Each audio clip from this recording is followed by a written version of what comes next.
சீராரும் வரதனென கிடபரத கந்தமிதி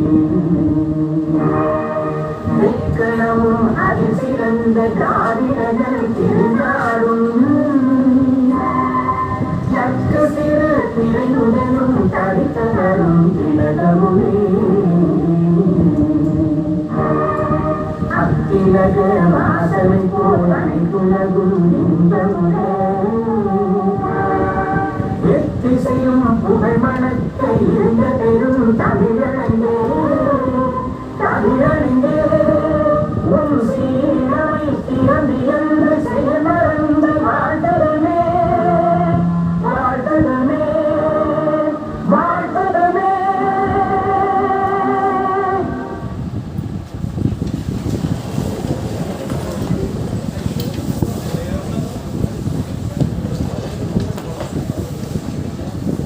தமிழுக்காக தலைவன் என் சிரம் தமிழ் வளர என் உடல் ஆகட்டும் உரம் உயிர் நாவில் உருவான உலக மொழி நம் செம்மொழியான தமிழ் தாய்மொழி இனிமை கூட்டும் இன்ப மொழி இளமை காக்கும் அருமை மொழி துன்பம் போக்கும் துடிப்பு மொழி நன்மை விளைக்கும் நச்செம்மொழி இலக்கண பொருளில் அணிச்சிறப்பாய் அளவெடுத்த செய்யுள் மொழியே நம் தாய் தமிழ் மொழியாம்.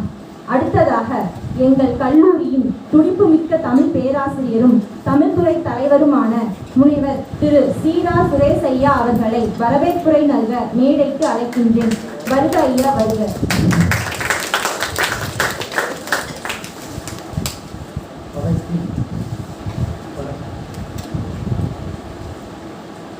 உலக தாய்மொழி தினத்தை முன்னிட்டு நமது பிஎஸ்சி கல்லூரியில் இத்தகைய கடுமையான நிகழ்ச்சியை ஏற்பாடு செய்து அனுமதித்த நமது மரியாதைக்கும் கூடிய கல்லூரியுடைய செயலர் ஐயா ஐயா நமது கல்லூரியுடைய நிர்வாக உறுப்பினர் திரு பாலசுப்ரமணியன் அவருடைய ஆசிரியர் இந்த நிகழ்வை தொடர்ந்தும் தமிழ்பெற பெருமதி பெறுகிறது. மேலும் இந்த நிகழ்வை நடத்துவதற்கு அனுமதி கேட்டவுடன் உங்களுக்கு அனுமதி அளித்து அனைத்து நிலைகளிலும் நல்ல உற்சாகப்படுத்தி வழிநடத்தி சென்று கொண்டிருக்கிற மதிப்புக்கும் மரியாதைக்குரிய கல்லூரியின் முதலாளியாளர்கள் தமிழ்துறையின் ஒரே பாதுகாப்பு தமிழ்படுத்தினார்கள். அன்போடு வருக வருகவென வரவேற்கிறேன்.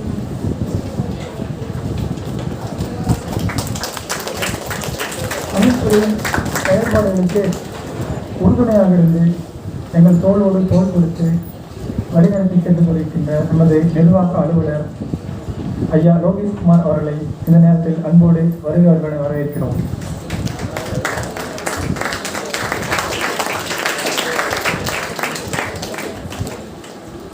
இன்றைய நாளில் அரசு பணி கிடைப்பது அப்படிங்கிறது மிகவும் அரிதான ஒன்று. தன்னுடைய மின்சார வாரியத்தில் ஒரு உயர்ந்த நிலையிற்கு தன்னுடைய பணியை தமிழின்பால் கொண்டுள்ள காதல் காரணமாக அதை விட்டுவிட்டு முழு நேர தமிழ் ஆர்வலராக தமிழ் கொண்டாட்டுபவராக தன்னுடைய வாழ்நாளை அர்ப்பணித்துக் கொண்டுள்ள நம்முடைய சிறப்பு விருந்தினர் சென்னையிலிருந்து இங்கு வந்திருக்கின்ற உங்களோடு இனிமையாக உரையாற்ற அமர்ந்திருக்கின்ற ஐயா தமிழ் இயலன் அவர்களை உங்களின் சார்பிலும் தமிழ்துறையின் சார்பிலும் அன்போடு வருக வருக.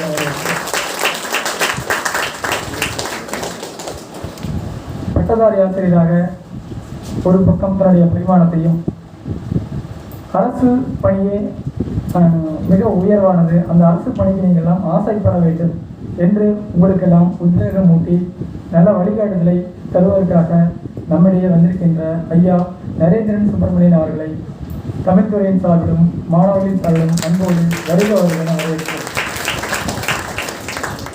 மேலும் இந்த நிகழ்வுக்கு வருகை புரிந்திருக்கின்ற இருபால் பேராசிரியர் பெருமக்களையும் முக்கியமாக மாணவ கண்மணிகளையும் இந்த நிகழ்ச்சியில் பங்கு பெற்று இதனுடைய சாராம்சத்தை பெற்று வாழ்வில் சிறப்பு செய்யுமாறு அன்புடன் வருக வருகவென வரவேற்று வாய்ப்புக்கு நன்றி கூறி அமர்கிறேன். நன்றி, வணக்கம்.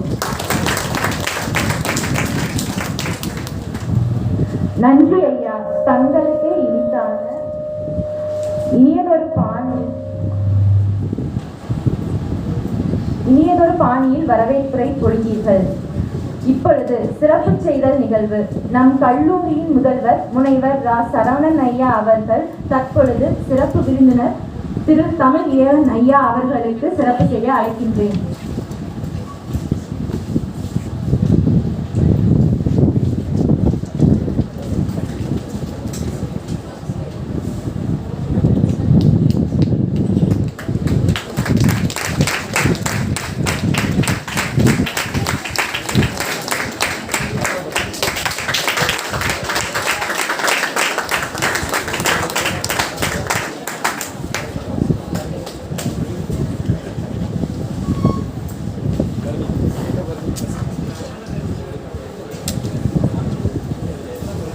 அடுத்ததாக கல்லூரியின் இளங்கலை தொழில்நுட்ப மேலாண்மை துறை தலைவர் விஜயானந்த் ஐயா அவர்கள் தமிழ் திரு நரேந்திரன் ஐயா அவர்களுக்கு சிறப்பு செய்ய அழைக்கின்றேன்.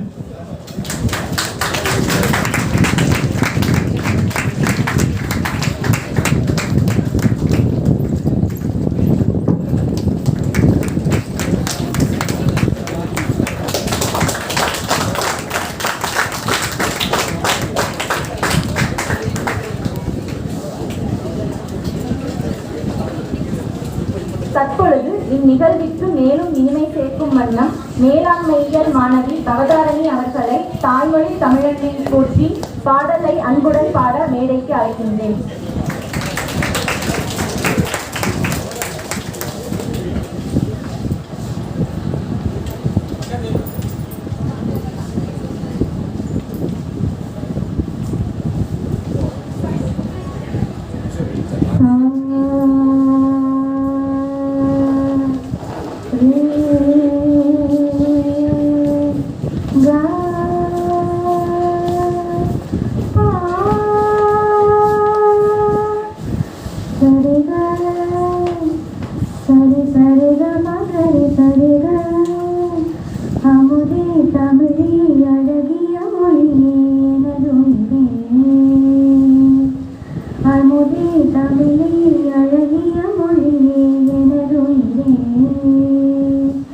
சுகம் பல தரும் தமிழ் பா சுவையோட கவிதைகள் தான் சுகம் பல தரும் தமிழ் பா சுவையோட கவிதைகள் தான் தமிழே நாளும் நீ பாடு தமிழே நாளும் நீ பாடு அமுதே தமிழே அழகிய மொழி எனது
சுவையோடு கவிதைகள்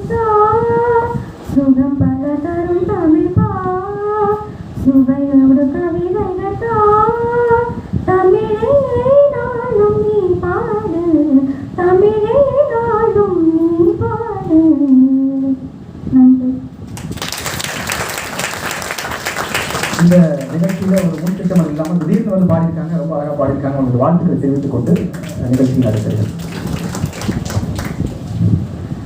செவிகளுக்கு இனிமை சேர்த்த பவதாரணிக்கு நன்றிகள். சிறப்பு விருந்தினர் திரு தமிழ் இயலன் ஐயாவை அறிமுகம் செய்து வைக்க எங்கள் கல்லூரியின் 2ஆம் ஆண்டு மாணவி வி நீலாம்பரி அவர்களை அன்புடன் அழைக்கின்றேன். தனசேகர் என்ற இயற்பெயர் கொண்ட தமிழியலன் பொறியியல் படித்த தமிழறிஞர். கலை, இலக்கியம், மேலாண்மை என பல துறைகளில் தடம் பதித்து பன்முக திறனாளர். தமிழ்நாட்டில் உள்ள உலக தமிழ் கழகம், மின்னிலக்கிய பூங்கா, கவிதை உறவு போன்ற பல்வேறு அமைப்புகளின் பொறுப்புகளை ஏற்று வழிநடத்தி வரும் சாதனையாளர். தாராபாரதி விருது, தமிழ் பணி செம்மல் விருது, தனித்தமிழ் மணிக்கவி விருது, குருபா கொண்டல் விருது, புதுக்கவிதை சித்தர் விருது, நல் இலக்கிய குடும்ப விருது, திருக்குறள் நெறி குடும்ப விருது போன்ற பல்வேறு விருதுகளுக்கு சொந்தக்காரர். செறிவு, பயண திசை, தேடி திரிகையில், தமிழ் இயலன் கவிதைகள் போன்ற நூல்களுக்கு சொந்தக்காரர். இவர் என்று மடியும், எரிபொருள் ஆகிய குறும்படங்களில் நடித்துள்ளார். மேலும் மாற்றுத்திறனாளிகள் உருவாக்கத்தில் அமைந்த மா என்னும் திரைப்படத்திற்கு உதவி இயக்குநராகவும் பாடலாசிரியராகவும் தன்னை அறிமுகப்படுத்தி கொண்டவர். மாற்றுத்திறனாளிகள் பிரிவில் தேசிய அளவிலான நீச்சல் வீரர் என்ற பெருமை கொண்டவர். உலகமே கொரோனாவால் துவண்டு கிடந்த போது 1000க்கும் மேற்பட்ட இணையவழி நிகழ்ச்சிகளை நடத்தி இணையத்தேனி என்னும் பட்டம் பெற்றவர். தமிழ் இலக்கண இலக்கிய வகுப்புகளை திறம்பட நடத்தும் பேராசிரியர். 2019ஆம் ஆண்டு நடந்த உதவி பேராசிரியர்களுக்கான NET தேர்வில் தேசிய அளவில் முதலிடம் பெற்றவர். பட்டிமன்றங்கள், தொலைக்காட்சி விவாதங்கள், நூல் திறனாய்வு, கருத்தரங்கங்கள் என பல்வேறு இலக்கிய பங்கேற்புகளை செய்த வித்தகர். இவர் தமிழகமெங்கும் நூற்றுக்கணக்கான மாணவர்களின் தனித்திறன்களை அறிந்து ஊக்குவித்து வருகிறார். எல்லாவற்றிற்கும் மேலாக இந்திய ஆட்சி பணியாளர்களை உருவாக்கும் பணியில் பயிற்சி மையத்தை ஏற்படுத்தி மாற்றுத்திறனாளிகள், திருநங்கைகள் என அனைவரையும் ஊக்கப்படுத்தும் வினையோக்கி இவர். நன்றி. நன்றி. மிக சிறப்பானதொரு அறிமுக உரை. தற்பொழுது நீங்கள் எல்லாம் ஆவலுடன் எதிர்பார்த்து காத்திருந்த தருணம் இது. ஆம், தமிழே உயிரே வணக்கம் என்ற தலைப்பில் திரு தமிழ் இயலன் ஐயா அவர்களை உரையாற்ற அன்புடன் மேடைக்கு அழைக்கின்றேன்.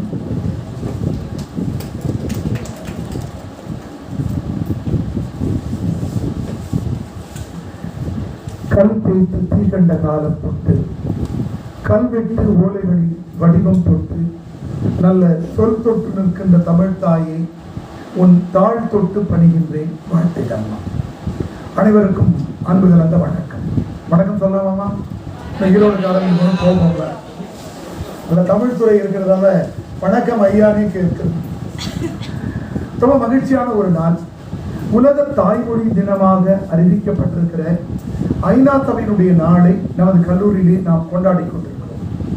அதற்கான முதன்மை அங்கீகாரத்தை, ஒத்துழைப்பை, இசையை வழங்கியிருக்கிற நமது கல்லூரியினுடைய தாளாளர் மதிப்பிற்குரிய சந்திரசேகர் ஐயா அவர்களுக்கு நமது கைத்தட்டல்களால் நமது நன்றியும் வணக்கத்தையும் முதலில் சொல்லுங்கள். அதுபோலவே நிகழ்ச்சிகளை நடத்துவது என்பதிலே ரொம்ப முகாமையானது என்னன்னாக்கா, வர்றவர்களை பேச விட வேண்டும். நமது அன்பிற்கும் மதிப்பிற்குரிய முதல்வர் முனைவர் சரவணன் ஐயா அவர்கள், நான் எதுவும் பேசலையா, என்னுடைய நேரத்தையும் சேர்த்து நீங்களே பேசுங்கள் என்று அறிவித்திருக்கிற அந்த அன்புக்காக அவருக்கு நமது கைத்தட்டல்களால் அன்பையும் நன்றியும் தெரிவிக்கிறேன். அவருடைய தமிழ்துறை என்று சொன்னால் அதற்கு 4 கால்கள் இருந்தால் எந்த பொருட்களும் நின்றுவிடும். அது நாற்காலியாக இருந்தாலும் கட்டிலாக இருந்தாலும். மிக அருமையான வரவேற்புரை வழங்கிய அன்பிற்கும் மதிப்பிற்குரிய முனைவர் சுரேஷ் அவர்கள், அன்பிற்குரிய தம்பி தினேஷ் அவர்கள், தினேஷ் குமார் அவர்கள், கடைசி வரிசையிலே உட்கார்ந்து மாணவர்களை ஒருங்கிணைத்துக் கொண்டிருக்கிற பேராசிரியர் மகாதேவி அவர்கள் உள்ளடக்கி இருக்கிற தமிழ்துறை பேராசிரியர்களுக்கு எனது அன்பு கலந்த வணக்கங்களை உங்களது கைத்தட்டல்களின் மத்தியிலே தெரிவித்து வருகிறேன். அதுபோலவே ஒரு நிகழ்ச்சியை ஒருங்கிணைக்கிறதிலே இணைப்பு சங்கிலியாக இருந்திருக்கிற எனது அன்பிற்குரிய நண்பர், ஆங்கிலத்துறையினுடைய தலைவர், அவர் ஆங்கில இலக்கணம் நடத்துவதை நான் மாணவனாக இருந்து ஒரு 5-6 ஆண்டுகளுக்கு முன்பு கூட கவனித்திருக்கிறேன். அப்படி நடத்தக்கூடியவர் எங்களது அன்பிற்குரிய ஐயா ஆங்கிலத்துறையினுடைய தலைவர் ஐயா விஜய் ஆனந்த் அவர்களுக்கு எனது அன்பு கலந்த வணக்கங்களை நான் சொல்லிக் கொண்டிருக்கிறேன். சொல்லக்கூடாது, மேலாண்மை துறை அவர் எங்களுக்கு ஆங்கிலத்துறையாகவே வந்துட்டார். ஆங்கில பேச்சு பயிற்சி, ஆங்கில இலக்கணம் உங்களுக்கு ஏதாவது ஐயா தமிழ் ஐயா சென்னையிலிருந்து வந்து டிபார்ட்மெண்ட்டுக்கு டிரான்ஸ்ஃபர் ஆர்டர் கொடுத்துட்டாரு நினைக்கிறாதீங்க. ஐயா மேலாண்மை துறையினுடைய தலைவர். அது பிறகு ரொம்ப அருமையான இணைப்படை தந்துட்டு இருக்காங்க. பாப்பாக்கு பேரை கேட்க மாட்டேன். சுதர்சனாவுக்கு நம்முடைய கைத்தட்டல் வாழ்த்துக்களை சொல்லுவோம். படிக்கிற காலத்தில் ஒலிவாங்கிகளை பார்த்தால் பயந்து கொண்டிருந்தவன் தான் இன்னைக்கு முன்னால் இருக்க சிறப்புரையாளரா. ஆனா படிக்கிற காலத்திலேயே பாப்பா பேசுகிறாங்க. எங்ககிட்ட வந்துட்டீங்க இல்லையா, இனிமேல் உங்களை எல்லாம் ஊடகத்திற்கெல்லாம் அழைத்து செல்கிற பொறுப்பு எங்களது கைகளுக்கும் தோள்களுக்கும் இருக்கிறது. ரொம்ப அழகா இருக்குமா உங்க உச்சரிப்பு. வாழ்த்துக்கள். சுதர்சனா அவர்களுக்கு வாழ்த்துக்களை கைத்தட்டுகிறார். அதுவும் ரொம்ப அருமையா பவதாரி உறுதியா உங்க அப்பா இளையராஜாவுடைய விசிறியாகத்தான் இருந்திருக்க வேண்டும். அந்த பெயரை வைத்திருக்கிறார். அந்த பெயரை அந்த குழந்தை காப்பாற்றி இருக்கிறார். 1981 கோயில் புறா படத்தில் வந்த அந்த பாடல் இளையராஜாவுடைய இசையில் 2 குரல்கள் P Susheela, S P Sailaja 2 பேர் பாடிய குரலை இங்கே நமது செவிகளுக்கு முழுமையாக கொண்டு வந்து சேர்த்த பவதானிக்கு நமது கைத்தட்டங்களால் என்னுடைய அறிமுகத்தை நான் அனுப்பி வச்சேன்னா அது ஒரு 5 இருந்து 6 பக்கம் இருக்கும். இந்த அறிமுகத்தை படிப்பதற்கே 20 நிமிடம் எடுத்துக் கொள்வார்கள். அவர் அன்பிற்குரிய குழந்தை நீலாம்பரி அவங்க பேர் நீலாம்பரின்னு நினைக்கிறேன். சுருக்கமாக ரைட்டிங் என்று சொல்வார்கள். ஒரு 6 பக்கத்திலே இருக்கிற செய்திகளை சுருக்கமாக 3 நிமிடங்களிலே எல்லா செய்திகளையும் வழங்கிய அன்பு மகள் நீலாம்பரிக்கும் எனது அன்பு பொருந்திய வணக்கங்களும் வாழ்த்துக்கள். அதுபோலவே இந்த இடத்திலே மேட்டூரில் இருந்து வந்திருக்கிற அன்பிற்குரிய கவிஞர் குர்த்தி ரவிச்சந்திரன் அவர்கள் வந்திருக்கிறார்கள். அவர்கள் வாசித்திருக்கிற கவிதைகள் தமிழ் மேடைகளிலே வழங்கியிருக்கிற கவிதைகளை சொன்னாலே எனது உரையை நிறைவு செய்துவிட முடியும். அப்படிப்பட்ட சிறப்புக்குரிய கவிஞர் ஐயா குர்த்தி ரவிச்சந்திரன் அவர்களுக்கு எனது அன்புகளும். அன்பிற்குரிய குழந்தைகளே, இது ஏன் உலக தாய்மொழி தினமாக கொண்டாடப்படுகிறது என்கிற வரலாற்றை நாம் தெரிந்து கொள்வோம். கல்லூரியிலே கேட்கிற போது நான் உங்களை மாதிரி முன்வரிசையில உட்கார்ந்து கேட்ட மாணவன் அல்ல. இந்த கடைசி வரிசையில உட்கார்ந்து கேட்டுக் கொண்டிருந்த மாணவன் தான். அப்ப மட்டும் இல்ல, இப்பவும் ஏதாவது இலக்கிய நிகழ்ச்சிக்கு போனாக்கா கடைசி வரிசையில உட்கார்ந்துட்டு கிண்டல் அடிக்கிறதா வேலை. அடுத்து இதை பேசுவார் பாருங்களேன், அடுத்து இதை கொண்டு வந்து முடிப்பார் பாருங்களேன் அப்படின்னு. கடைசி வரிசையில் இருக்கிற பிள்ளைகளுக்கு எனது அன்பு கலந்த வணக்கம். 1952 இதே பிப்ரவரி 21 நாளிலே உலக வரலாற்றில் உலக உருண்டையில் ஒரு செய்தி மெய்ப்பிக்கப்பட்டது. இந்தியா பாகிஸ்தான் என்கிற 2 நாடுகள் மதங்களை காட்டி பிரிக்கப்பட்டன என்ற செய்தியை 2ஆம் ஆண்டு படித்துக் கொண்டிருக்கிற உங்களுக்கோ, சோசியாலஜியின் உயர்ந்த துறையிலே படித்துக் கொண்டிருக்கிற உங்களுக்கோ நான் நினைவுபடுத்த தேவையில்லை. மதத்தை கொண்டு பிரிந்து போன அந்த நாடு 1952 பிப்ரவரி 21 இந்த உலகத்திற்கு ஒன்றை அறிவிக்கிறது. மதங்கள் மனிதர்களை ஒன்று சேர்க்காது, மொழிகள் மட்டுமே ஒன்று சேர்க்கப்படும் என்று அறிவித்திருக்கிற நாள் தான் இந்த பிப்ரவரி 21. அன்றைக்கு பாகிஸ்தானாக இருந்தது 2 நாடுகளாக பங்களாதேஷ் என்று பிரிந்த வரலாற்றை இன்றைக்கும் இணையதளத்திலே முஜ்பூர் ரஹ்மானை குறித்தும் அங்கிருக்கிற முக்தி வாகிலி தோழர்களை குறித்தும் இலக்கியங்களும் வரலாறுகளும் நமக்கு சொல்லிக் கொண்டிருக்கின்றன. மதங்களால் ஒன்றிருந்த அவர்கள், கிழக்கு பாகிஸ்தானிலே இருக்கிறவர்கள் எதுவாக இருந்தார்கள்? கிழக்கு வங்காளத்திலே இருந்தவர்கள். மேற்கு வங்காளம், கிழக்கு வங்காளம். அப்பப்ப 4 கேள்விகள் நான் கேட்பதாக இருக்கிறேன். நான் மட்டுமல்ல, ஒருத்தர் நான் சொல்லாம விட்டுட்டேன். மேடையில் இருக்கிற எனது அன்பிற்குரிய தம்பி எனக்கு அடுத்து அரசு படிக்க ஆசைப்படி என்று பேச இருக்கிறார். அவரும் நானும் சேர்ந்து ஒரு 12 புத்தகங்கள் எடுத்துக்கொண்டு வந்திருக்கிறோம். நாங்கள் பேசுவதை கவனித்து நடுவில் நாங்கள் ஏதாவது கேள்வி கேட்டோம்னா சரியா பதில் சொன்னீங்கன்னா அந்த புத்தகங்களை உங்களுக்கு தரப்பு வரும். புத்தகம் வந்து டிஎன்பிஎஸ்சி தேர்வில் நீங்கள் வெற்றி அடைவதற்கான 100 மதிப்பெண்களை பெறுகிற மிக அழகான தமிழ் வழிகாட்டி. தம்பி நரேந்திரன் அவர்கள் ஒரே நேரத்தில் டிஎன்பிஎஸ்சியினுடைய குரூப் 4, விஏஓ, டெட் தேர்வுகள் என்று 4 தேர்வுகளை ஒரே நேரத்தில் தேர்ச்சி அடைந்த அன்பிற்குரிய நண்பர் நரேந்திரன் இருக்கிறார். அவருக்கு நமது கைத்தட்டலாம். அவர் நான் ஒரு 40-45 நிமிடங்கள் பேசிய பிறகு அவர் தான் பேச இருக்கிறார். அப்படி 1952 பிப்ரவரி 21 வங்காளத்திலே அவர்கள் பேசுகிறார்கள். எங்களுக்கு மதத்தின் காரணமாக பிரிந்திருக்கிற நாடு வேண்டாம். நாங்கள் வங்காள மொழியை பேசுகிறோம், நீங்கள் உருது மொழியை பேசுகிறீர்கள், உங்களோடு இணைந்து பயணிப்பது எங்களால் இயலாத காரியமாக இருக்கிறது என்று கிழக்கு வங்காளம் என்று பிரிகிற அந்த சூழலில் 4 இஸ்லாமிய நண்பர்கள் உயிர் தந்திருக்கிறார்கள். அந்த நாள் தான் உலக தாய்மொழி தினமாக கொண்டாடப்படுகிறது. எனவே மதங்கள் எவரையும் பிணைத்து வைக்க முடியாது, மொழிகள் தான் எல்லோரையும் சேர்த்து வைக்க முடியும் என்று சொல்லிவிட்டு உயிர் நீத்த அந்த வங்கதேச தோழர்களுக்கு நமது வணக்கங்களை சொல்லி எனது உரையின் மையப்பகுதிக்கு வருகிறது.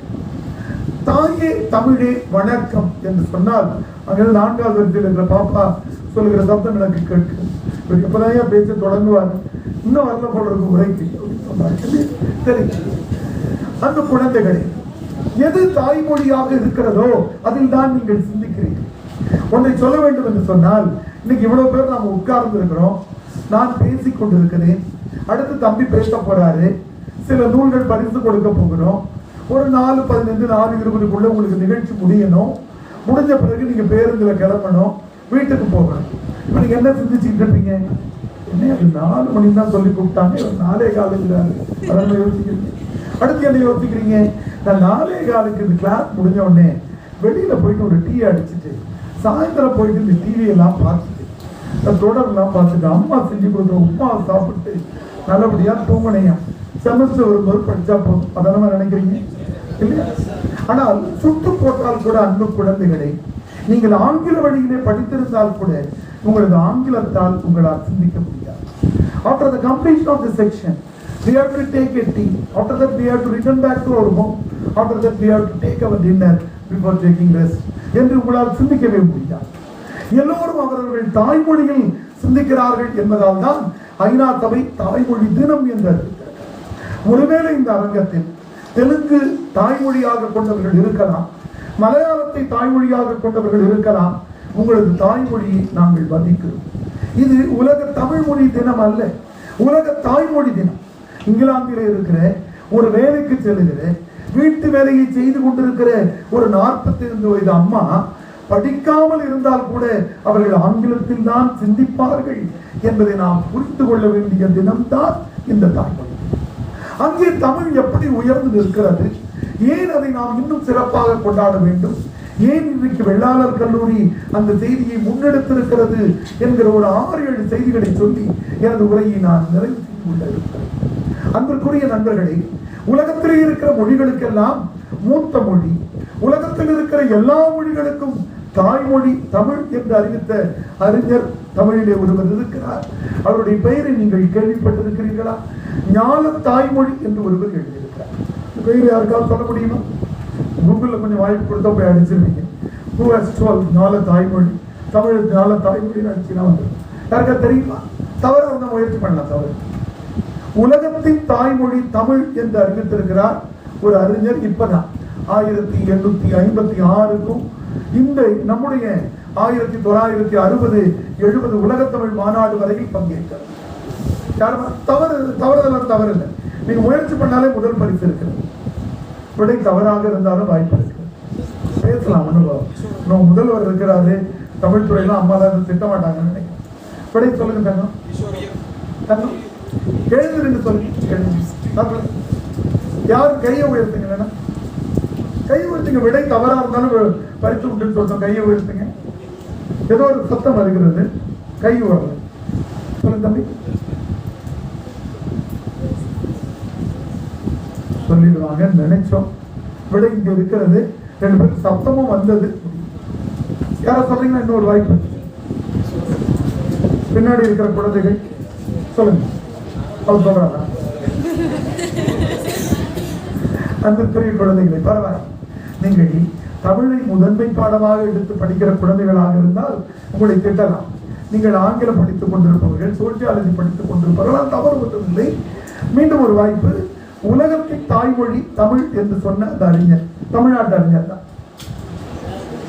யாருமா? இல்ல, அங்கிருந்து ஏதோ ஒரு குரல் வரும், சொல்லுமா? பாரதியார். வாங்கம்மா, வாங்க, பரவாயில்ல வாங்க. பாரதியார் சொன்னவங்க எழுந்துவாங்க. உங்க தலையில எதுவும் நான் குத்த மாட்டேன், அடிக்கலாம் மாட்டேன். நீங்க முதல்ல விடை சொன்னதுக்காக உங்க வாழ்க்கை விடை சரி. அதற்கான நூல் பிரச்சனை நமது அன்பிற்குரிய முதல்வர் ஐயா முனைவர் சரவணன் அவர்கள் வழங்க. உங்க பேர் என்னடா பாப்பா? உங்க பேர் என்ன? பிரமிளா.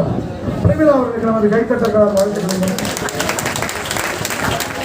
முதல்ல நம்ம தயக்கங்களை உடைத்துக் கொள்ள வேண்டும். பிரமிளா அவர்கள் வேடிக்கையா சொல்லுவாங்க, நியரஸ்ட் கரெக்ட் ஆன்சருக்கு வந்துட்டாங்க.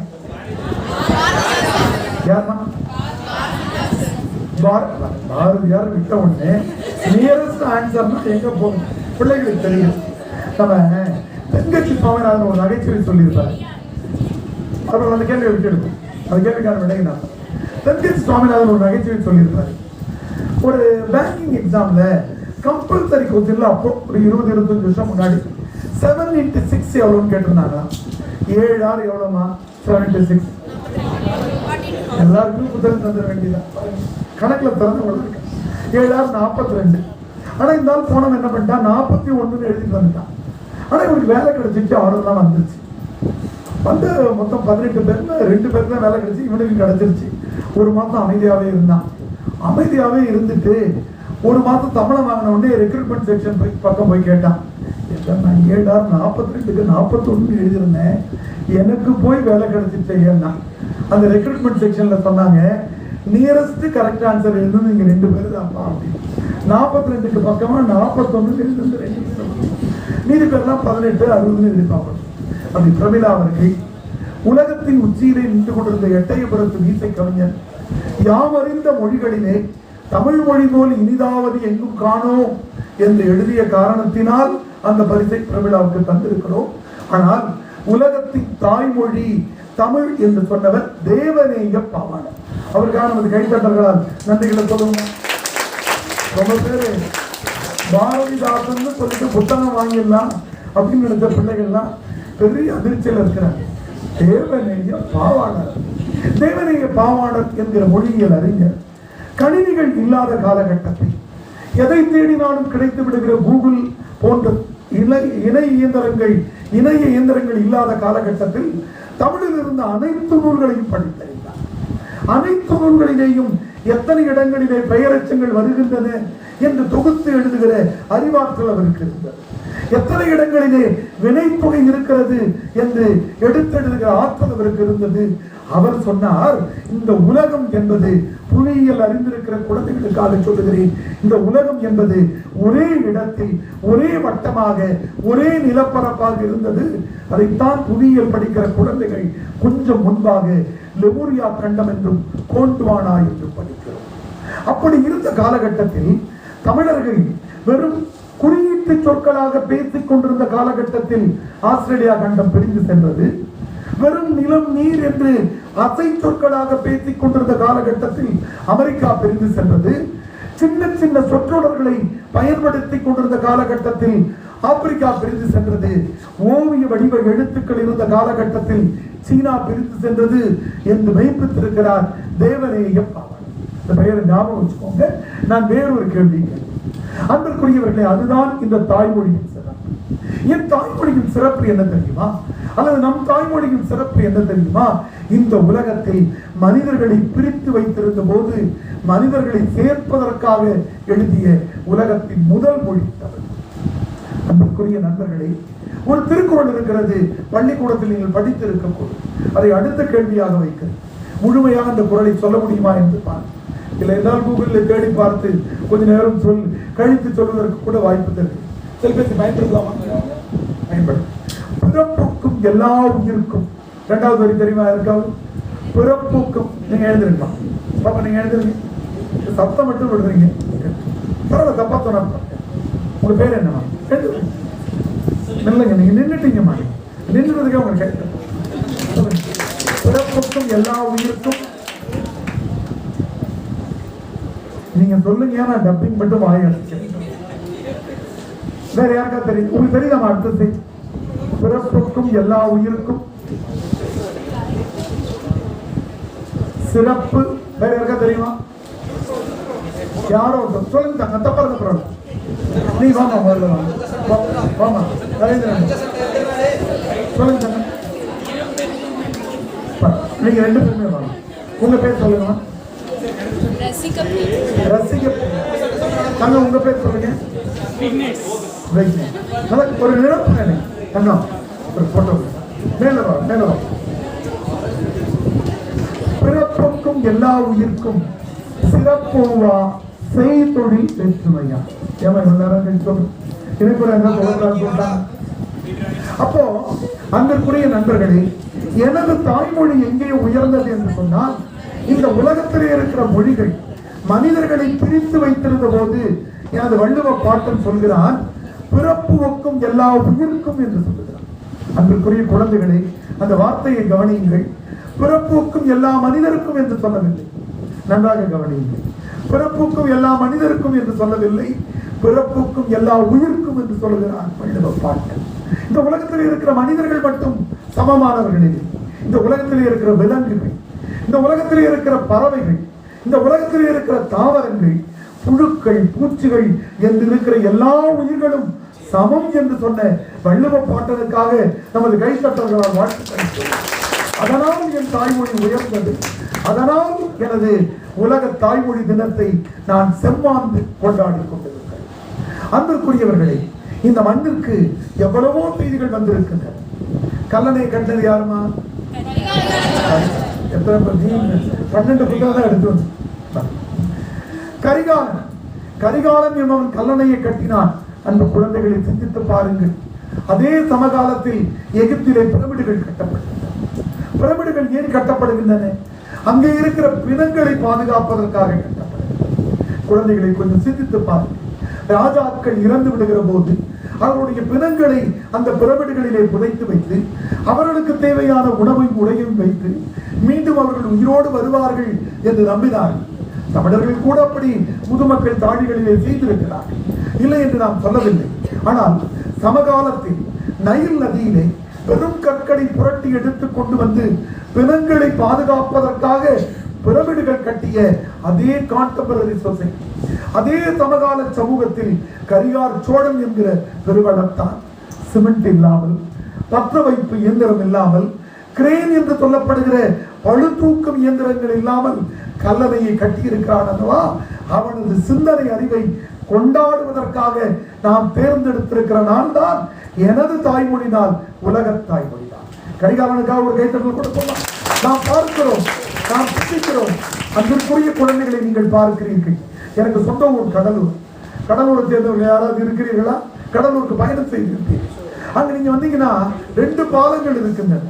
ஒன்று பழைய பாலம், இன்னொன்று புதிய பாலம். 25 ஆண்டுகளுக்கு முன்னால் கட்டப்பட்ட ஒரு பாலம், பொறியாளர்களால் கட்டப்பட்ட பாலம். நான் சொன்ன மாதிரி சிமெண்ட் வந்த பிறகு, நான் சொன்ன மாதிரி பற்ற வைப்பு இயந்திரம் வந்த பிறகு, நான் சொன்ன மாதிரி பழுதூக்கும் இயந்திரங்கள் வந்த பிறகு கட்டப்பட்ட 25 ஆண்டுகளுக்கு முன்னால் கட்டப்பட்ட பாலம் பழைய பாலமாக 2500 ஆண்டுகளுக்கு முன்னால். அன்பு குழந்தைகளை இன்னும் சிந்தித்து பாருங்கள். அது வீடு கட்டுகிற மனிதர்கள் வாழ்கிற இடம் அல்ல, தண்ணீர் தேங்கி நிற்கிறது. உங்களுக்கு தெரியும், வீட்டுல தண்ணீர் மொட்டை மாடியில நின்றுச்சுன்னா இந்த பகுதியில இருக்கிற வட்டார வழக்கு சொற்கள்ல அது ஓதம் காக்கிறதுன்னு சொல்லுவோம். தண்ணி இறங்கிடும் இல்லையா? தண்ணி அப்படியே இறங்குதுன்னா பாருங்க, தண்ணீரை தாங்கி நிற்கிற ஒரு அணைக்கட்டு 2000 ஆண்டுகளாக இருக்கிறது என்று சொன்னால் என் தமிழனுடைய அறிவியல், என் தமிழனுடைய சிந்தனை எவ்வளவு உயர்ந்த இடத்தில் இருக்கிறது என்பதை தெரிந்து கொண்டு நான் தமிழ் வாழ்க என்று சொல்ல வேண்டும். அந்த அடிப்படையில் உலகமெங்கும் இந்த தாய்மொழி நாள் கொண்டாடப்பட்டாலும் என் தமிழுக்கு தனி சிறப்பும் செருக்கும் இருக்கிறது என்பதை நீங்கள் புரிந்து கொள்ள வேண்டும். அன்பு குழந்தைகளை, உங்களிலே சிலர் கணக்கு படிப்பவர்கள் இருக்கக்கூடும். கூகுளில் சென்று பாருங்கள், மிக வியப்பான ஒரு செய்தி இருக்கிறது. பித்தாகரஸ் தேற்றம் என்று ஒன்று இருக்கிறது. ஒரு முக்கோணத்தின் செங்கோண முக்கோணத்தினுடைய கர்ணத்தை கண்டுபிடிப்பதற்கு நாம் c √a² + b² என்று கண்டுபிடித்துக் கொண்டிருக்கிறோம். கர்ணத்தினுடைய பக்கத்தை கண்டுபிடிப்பதற்கு மற்ற 2 பக்கங்களின் வர்க்கங்களை கூட்டி அதனுடைய வர்க்க மூலத்தை கண்டுபிடிக்க வேண்டும். சிலருக்கு தெரிந்திருக்கும். அன்பு குழந்தைகளை, இது எதுவும் இல்லாமல் கண்டுபிடிக்கிற கணக்கியல் அறிவை தமிழன் தெரிந்து வைத்திருந்தான். அதனால் இந்த உலக உருண்டையில் மற்றவர்கள் கொண்டாடுகிற தாய்மொழி தினத்தை விட தமிழை தாய்மொழியாக உடைய நாம் கொண்டாடுகிற நாள் சிறப்பு. அந்த பாடலை நீங்கள் 4 வரி நாடு அருள் கூர்ந்து மனப்பாடம் செய்யுங்கள். இந்த வகுப்புக்கு வந்ததற்கு அது ஒரு பயன்பாடு எனக்கு கிடைத்தால் போதும் என்று நினைக்கிறேன். ஓடிய நீளம் தன்னை ஓரிட்டு கூறதாக்கி கூறிலே ஒன்று தள்ளி குன்றத்தில் பாதி சேர்த்தால் வருவது கர்ணம்தானே என்ற கணக்கதிகாரம் என்ற நூல் சொல்லிவிட்டு சென்றிருக்கிறார். அன்பு குழந்தைகளை, உங்களுக்கு கணக்கு எவ்வளவு பேருக்கு தெரியும்? புத்தாகர சேர்க்கை எவ்வளவு பேருக்கு தெரியும்? ஸ்கூல்ல படிச்சிருக்கீங்களா? பின்னாடி பெரிய விளக்கங்கள் சொல்லிட்டு இருந்தா அடிப்பக்கம் 8ஆக இருக்கிறது, உயரம் 6ஆக இருக்கிறது என்றால் 8 8ஆக வகுத்தா 1 வரும். அந்த 8லிருந்து 1 கழிச்சுட்டா 7, உயரத்துல பாதி 6ல பாதி 3, 7 3 10 என்று சொல்லுகிற கணக்கு.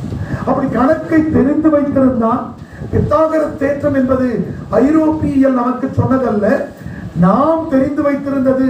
என்ற கணக்கை என் தமிழ் 6 7ஆம் நூற்றாண்டிலேயே சுமந்திருந்தது என்பதால் உலகத்தில் மற்றவர்கள் கொண்டாடுகிற தாய்மொழி நாளை விட தமிழை தாய்மொழியாக உடைய நாம் கொண்டாடுகிற தாய்மொழி நாள் உயர்ந்தது என்பதை உணர்ந்து கொள்கிற இடத்திலே நின்று கணக்கதிகாரம் தொகுத்து வைத்திருந்த அந்த தமிழ் பாட்டனுக்காக நமது அரங்கமதிர கைத்தட்டல்களையும் நன்றி.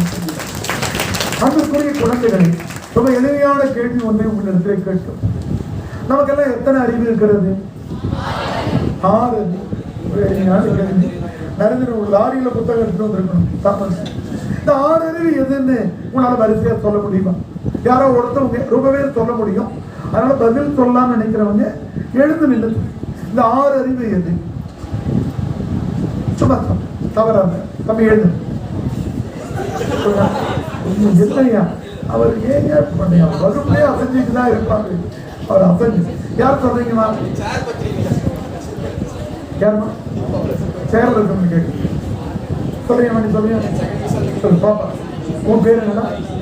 சுதர்சனா சொல்றாங்க, சொல்லுங்க.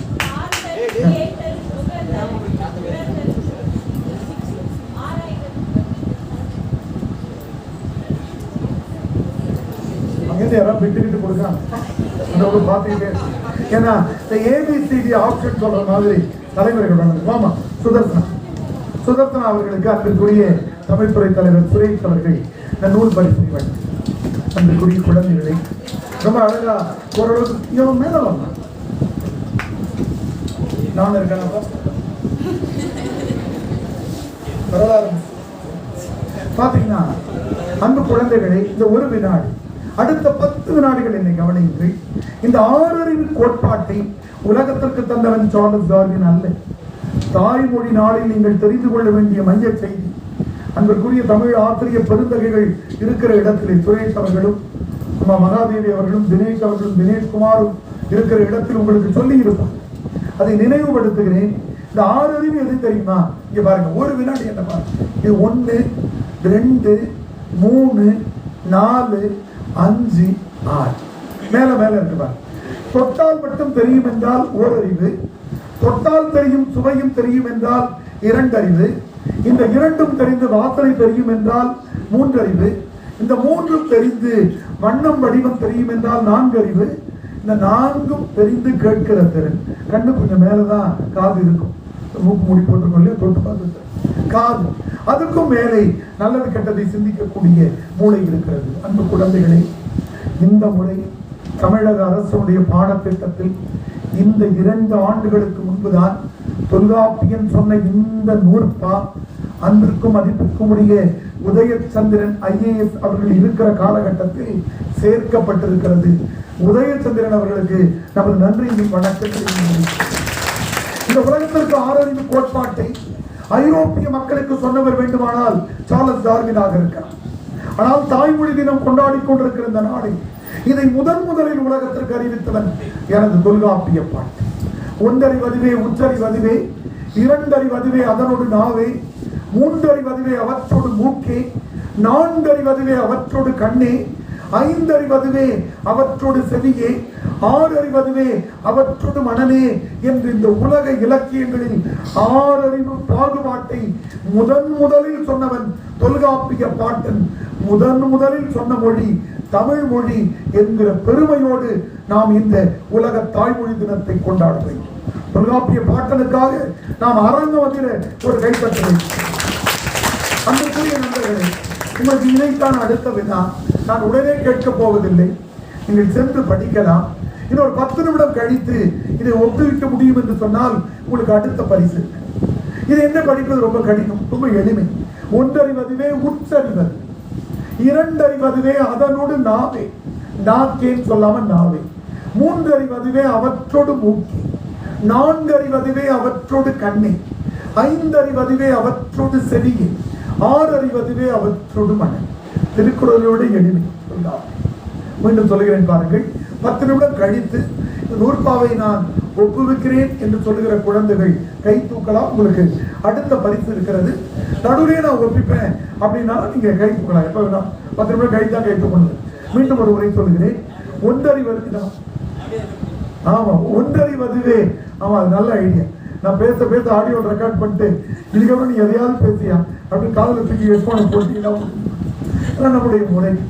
ஒன்றறிவதுவே உற்றறிவதுவே, இரண்டறிவதுவே அதனோடு நாவே, மூன்றறிவதுவே அவற்றோடு மூக்கே, நான்கறிவதுவே அவற்றோடு கண்ணே, ஐந்தறிவதுவே அவற்றோடு செவியே, ஆறறிவதுவே அவற்றோடு மனம். அன்பு குழந்தைகளே, இந்த இடத்தில் நின்று ஒரு செய்தியை சொல்ல விரும்புகிறேன். எனது தொல்காப்பிய பாட்டன் 2500 ஆண்டுகளுக்கு முன்பு வந்தவர். சார்லஸ் டார்வின் 100-150 ஆண்டுகளுக்கு முன்பு வந்தவர். தொல்காப்பிய பாட்டன் நேர்மையாக நாம் நிமிர்ந்து நிற்பதற்கு இன்னும் ஒரு செய்தியை சொல்லுகிறார். இந்த ஆறறிவு பாகுபாட்டை தான் சொன்னதாக சொல்லவில்லை. தொல்காப்பிய பாட்டன் சொல்லுகிறான், நேரினின் உணர்ந்தோர் நெறிப்படுத்தினரே என்று சொல்லுகிறார். எனக்கும் முன்னால் இருந்த அறிவில் சிறந்தவர்கள், சிந்தனையில் வளர்ந்தவர்கள், தமிழ் பெருங்குடி மக்கள் இந்த ஆறறிவு பாகுபாட்டை சொல்லிவிட்டார்கள் என்று சொல்லி இருக்கிற போது இந்த தாய்மொழி தினம் உலக உருண்டையில் இருக்கிற யாரையும் விட எனக்கு எப்படி இருக்கும், நமக்கு எப்படி இருக்கும் என்பதை நீங்கள் பார்க்க வேண்டும். தொல்காப்பியனுக்கு முன்னால் இருந்த முதுகுருகு, பெருநாரை, களரையாவிலை இந்த பெயர்கள் எல்லாம் கிடைக்கின்றன. அந்த நூல்கள் எல்லாம் ஆடி பேரலைகளிலே அல்லது திட்டமிட்ட சதிகளிலே அழிந்து போயிருக்கின்றன. தொல்காப்பியன் சொல்லவில்லை, தொல்காப்பியனுக்கு முன்பு இருக்கிற எனது பாட்டங்கள் சொல்லி இருக்கிறார்கள் என்று தொல்காப்பியன் நேர்மையாக பதிவு செய்திருப்பதால் என் தமிழ் இலக்கியத்தின் பரப்பு, நான் கொண்டாடி கொண்டிருக்கிற என் தாய்மொழியின் பரப்பு, நான் சிந்தித்துக் கொண்டிருக்கிற என் தாய்மொழியின் வளமை தொல்காப்பியனுக்கு முன்னால் 1000 பல்லாயிரம் ஆண்டுகள் இருந்திருக்கிறது என்பதை பார்க்கிற போது தொல்காப்பியனுக்கு தந்த கைத்தட்டலை விட தொல்காப்பியனுக்கு முன்பு இருந்த பெயர் தெரியாமல் அழிந்து போய்விட்ட அந்த அறிஞர்களுக்கு நாம் இன்னும் ஒரு கைத்தட்டலை தந்து மகிழலாம் அல்ல. அந்த குழந்தைகள் நாட்டிய கலைகளிலே, நாட்டிய கலை குறித்த நூல்களிலே, இசைக்கலை குறித்த நூல்களிலே எப்படி இந்த நாடகங்களை நடத்த வேண்டும் என்று சிலப்பதிகாரம் சொல்வதை பார்க்கிறோம். நீங்கள்லாம் சின்ன வயதில் நாங்கள்லாம் திரையரங்கத்துக்கு போனோம்னா அந்த ஸ்கிரீன் மேலே போகும், அது 2 பக்கமும் வரும். நாங்களாம் அப்படிதான் பார்த்துருக்கோம். இதை சிலப்பதிகாரம் எழுதுகிறது. ஒரு முகை எழினி, ஒரு பக்கத்துல இருந்து அந்த ஸ்கிரீன் அப்படி போச்சுன்னா ஒரு முகை எழினி, 2 பக்கமும் ஸ்கிரீன் வந்து மூடுனா இருமுக பொருந்து வரலையே, மேலிருந்து இறங்கிச்சுனா கறந்து வரலையே.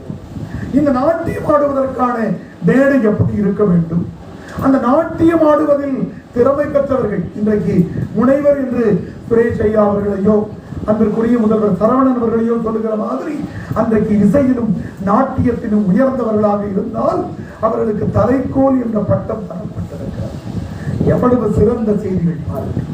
சிறந்த நாட்டிய பயிற்சி, சிறந்த இசை பயிற்சி, சிறந்த கட்டிடம், உயர்ந்தோங்கிய மாணவர்கள். அன்பு குழந்தைகளை, அன்பு தம்பி நரேந்திரன் அதைத்தான் பேச இருக்கிறார். நீங்கள் தமிழை குறித்து படிக்கிற போது வியப்பின் உச்சிக்கு போவீர்கள். இன்றைக்கு இருக்கிற மொட்டை மாடி என்று நீங்கள் சொல்லுவது மொட்டை மாடி என்று நாம் பேசுகிறோம். நான் கூட பாப்பா அழகா அறிமுகப்படுத்தினாங்க.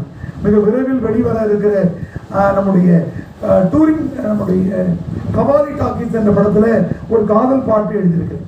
ஏன் இந்த வயசுல உங்களுக்கு இந்த வேலை அப்படின்னு அவங்க கொடுத்த டியூனர் தான். ஆனால் தான் எழுதினேன், மொட்டை மாடியில் காத்த போல, வெட்ட வெளியில நிலவ போல, கொட்டி கிடக்குது காதல் உண்மைன்னு எழுதினேன்.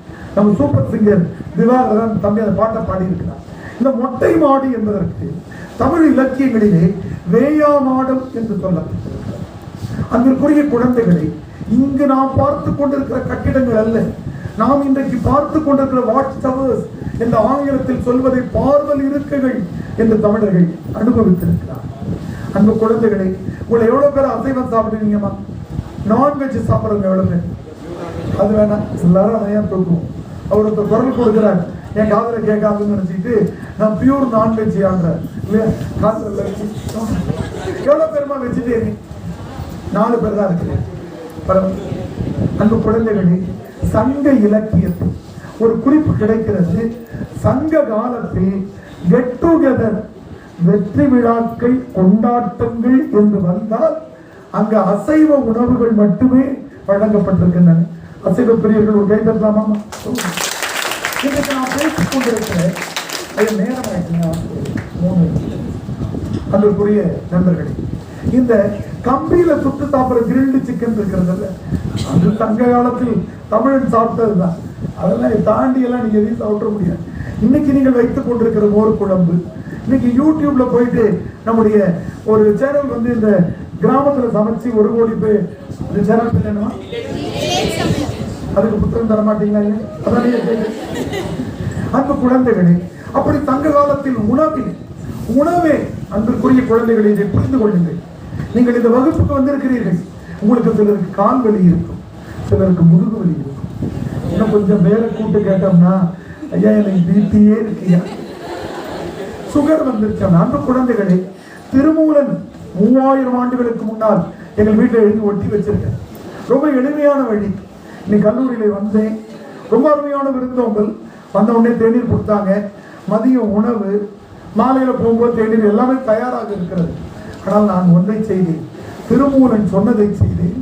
திருமூலன் ஒன்றை சொல்லுகிறார், நான் இன்று மதியம் உணவு வேண்டாம். ஆமா, எங்க காலத்தில் சாப்பாடு சுமாரதான் சொன்னார். எங்கள் மீது 2 சிறப்பு விருந்தினர்கள் அறிந்தினார்கள். ஆனால் நான் ஒன்றை பின்பற்றுகிறேன். எனக்கு இன்றைக்கு வயது 56 வயது ஆகிறது. இந்திய ஆட்சிப்பணி மாணவர்களுக்கு நாளை காலையில் 6 மணிக்கு போய் நான் IAS உடைய திருப்பாவையினுடைய நிறைவு வகுப்பு 4 மணிக்கு ட்ரெயின்ல போவேன். ஏற்காடு 6 மணிக்கு வகுப்பு எடுக்கிறது. என்னுடைய எனர்ஜி லெவல் நான் சரியாக வைத்திருக்கேன். அதுக்கு என்ன பண்ணணும்? திருமூலர் ரொம்ப அழகா சொல்றார், உங்களுக்கு உடம்பு சரியில்லையா, பட்டினி இல்லை, வெறும் சாப்பிடாம பட்டினி இருந்து அப்புறம் அல்சர் வந்துருச்சியா, அந்த மெட்ராஸ்ல இருந்து வந்தார், அவர் ஃபோன் நம்பரை கொஞ்சம் கொடுங்க அப்படின்னு கேட்கக்கூடாது. பசித்தால் தண்ணீர் குடிச்சிடணும், ஆனால் உணவை குறைத்துக் கொள்ளும். ரொம்ப எளிமையான அந்த நூற்பா, ரொம்ப அழகா சொல்றாரு. மறுப்பது உடல் நோய் மருந்தென சாலும், மறுப்பது உளநோய் மருந்தென சாலும். கொஞ்சம் பேர் இங்கதான் உட்கார்ந்துட்டு இருக்கீங்க, செமஸ்டர் எக்ஸாம் நினைச்சா பயம், அப்பாவை நினைச்சா பயம், சில ப்ரொஃபசர்ஸ் லெக்சரர் நினைச்சா இன்னும் பயம். இன்டர்னல் அசஸ்மெண்ட் இல்லையா, கொரோனா பேட்ச் ஆனாங்கலாம், கொஞ்சம் பார்த்து மார்க்க போடுங்க. இப்போ உளவியல் அழுத்தம் வந்துருச்சா, அதற்கும் திருமூலர் சொல்லுகிறார், பட்டியல் கிடதான் சரியாயி. எவ்வளவு பாருங்க, மறுப்பது உடல் நோய் மருந்தென சாலும், மறுப்பது உளநோய் மருந்தென சாலும், மறுப்பது சாவை மருந்தெனலாமே, மறுப்பது இனி நோய் வாராது இருக்கிறது. அப்படி இந்த மண்ணிலே மருத்துவங்கள் வருவதற்கு முன்பே பட்டினி கிடத்தல் என்கிற ஒற்றை செய்தி எனது உடல் நலத்தை மீட்டெடுத்து தந்துவிடும் என்று சொல்லுகிற மிக எளிய மருத்துவ முறையை என் தமிழ் மொழி சொல்லி இருக்கிறது, எனது திருமூலர் சொல்லி இருக்கிறார். அந்த திருமூலர் பாட்டனுக்காக நான் ஒரு கைத்தட்டளித்தேன். அந்த குழந்தைகளை எளிய வழியை நான் சொல்லிக் கொண்டிருக்கிறேன். ஒரு உளவியல் செய்தி ஒன்று. அந்த நூற்பாவை யாராவது சொல்லுவீங்களாமா? ஒன்றறிவதுவே உற்ற பாப்பா வாங்க, 2 பேர் வேணும். நீங்க வாங்க, உங்க பேர் என்ன? நரேந்திரன் கோபமாக இருக்கிறார். மொத்தம் 12 புத்தகம் எடுத்துட்டு வந்து நீங்க 6 கொடுங்க, நான் 6 கொடுக்குறேன் அப்படின்னா எல்லை தாண்டிய தீவிரவாதமாக நீங்க ஒளி வாங்கி சொல்லுங்க.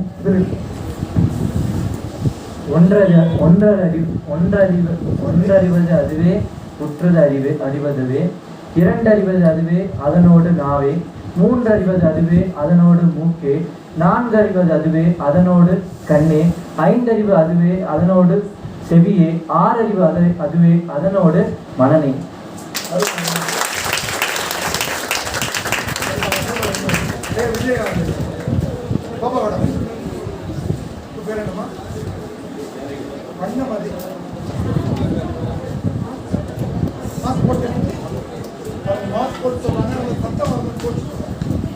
ஒன்று அறிவதாகவே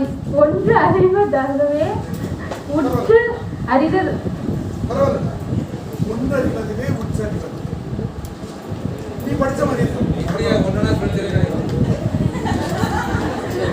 ஒன்று அது அதுவே, உற்று அதுவே, இரண்டறிவு அதுவே, அது அவற்றோடு நாவே. ஐயா கிட்டதான் நாக்கு இருக்கு, நம்ம கிட்ட இல்லைன்னு.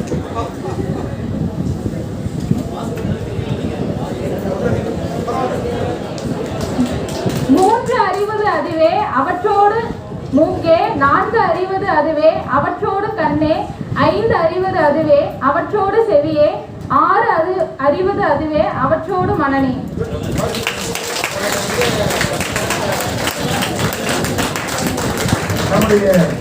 அவங்களுடைய பேர் வண்ணமதி. வண்ணமதியாமா ரொம்ப அருமையான தமிழ் பெயர். அதற்காக நம்ம ஒரு வாழ்த்துக்கள் சொல்லலாம். நம்முடைய நரேந்திரன் ஐயா வண்ணமதி சொல்லும்போது ஒரு புத்தகத்தை பாதியாக பிரித்து தந்துருவோம் அப்படின்னு முடிவு பண்ணார். ஆனால் அவங்க ரொம்ப மகிழ்ச்சி. பாருங்க இந்த குழந்தைகளை, இதைத்தான் இந்த வகுப்புடைய வெற்றியாக நான் கொஞ்சம் முன்னாடி காதில் கேட்ட ஒரு செய்தியை 2 பிள்ளைகள் மனப்பாடம் பண்ணியிருக்காங்க. இன்னும் 10 பேர் மனப்பாடம் பண்ணியிருக்கீங்க. தயக்கத்தோடு இருக்கு. அப்போ உங்க மூளைக்கு எவ்வளவு பெரிய ஆற்றல் இருக்கிறது பாருங்க. சினிமா பாடல்கள்லாம் எத்தனை மனப்பாடம் பண்ணியிருக்கீங்க? எல்லா பாட்டையும் பாடுவீங்க. விட்டுட்டா இல்லையா? உங்க பாத்ரூம்ல கதவு வச்சிருக்கிறது அதுக்குதான். இல்லை வீட்டில் இருக்கவங்க கிளம்பி போயிருக்காங்க. அப்போ உங்களுடைய மூளைக்கு நினைவாற்றலுக்கான வலிமை இருக்கிறது. அதை நீங்கள் பயன்படுத்திக் கொள்ள வேண்டும். ஒரு உளவியல் செய்தியை சொல்லி நான் நிறைவு செய்து கொள்கிறேன்.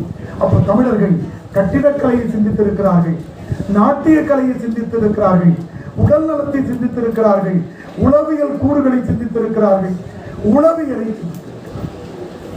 ஒரு குழந்தை இருக்கு, ஒரு குழந்தை உங்க வீட்டுக்கு பக்கத்து வீட்டுல ஒரு குழந்தை இருக்குன்னு வச்சுக்கோங்க.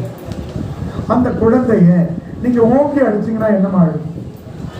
அம்மான்னு மம்மின்னு சொல்ல வந்தீங்க. ஈரோடு பக்கம்லாம் சென்னை பக்கத்தெல்லாம் குழந்தைங்க மம்மின்னு அழுகுது, இங்கெல்லாம் அம்மான்னு அழுதான்.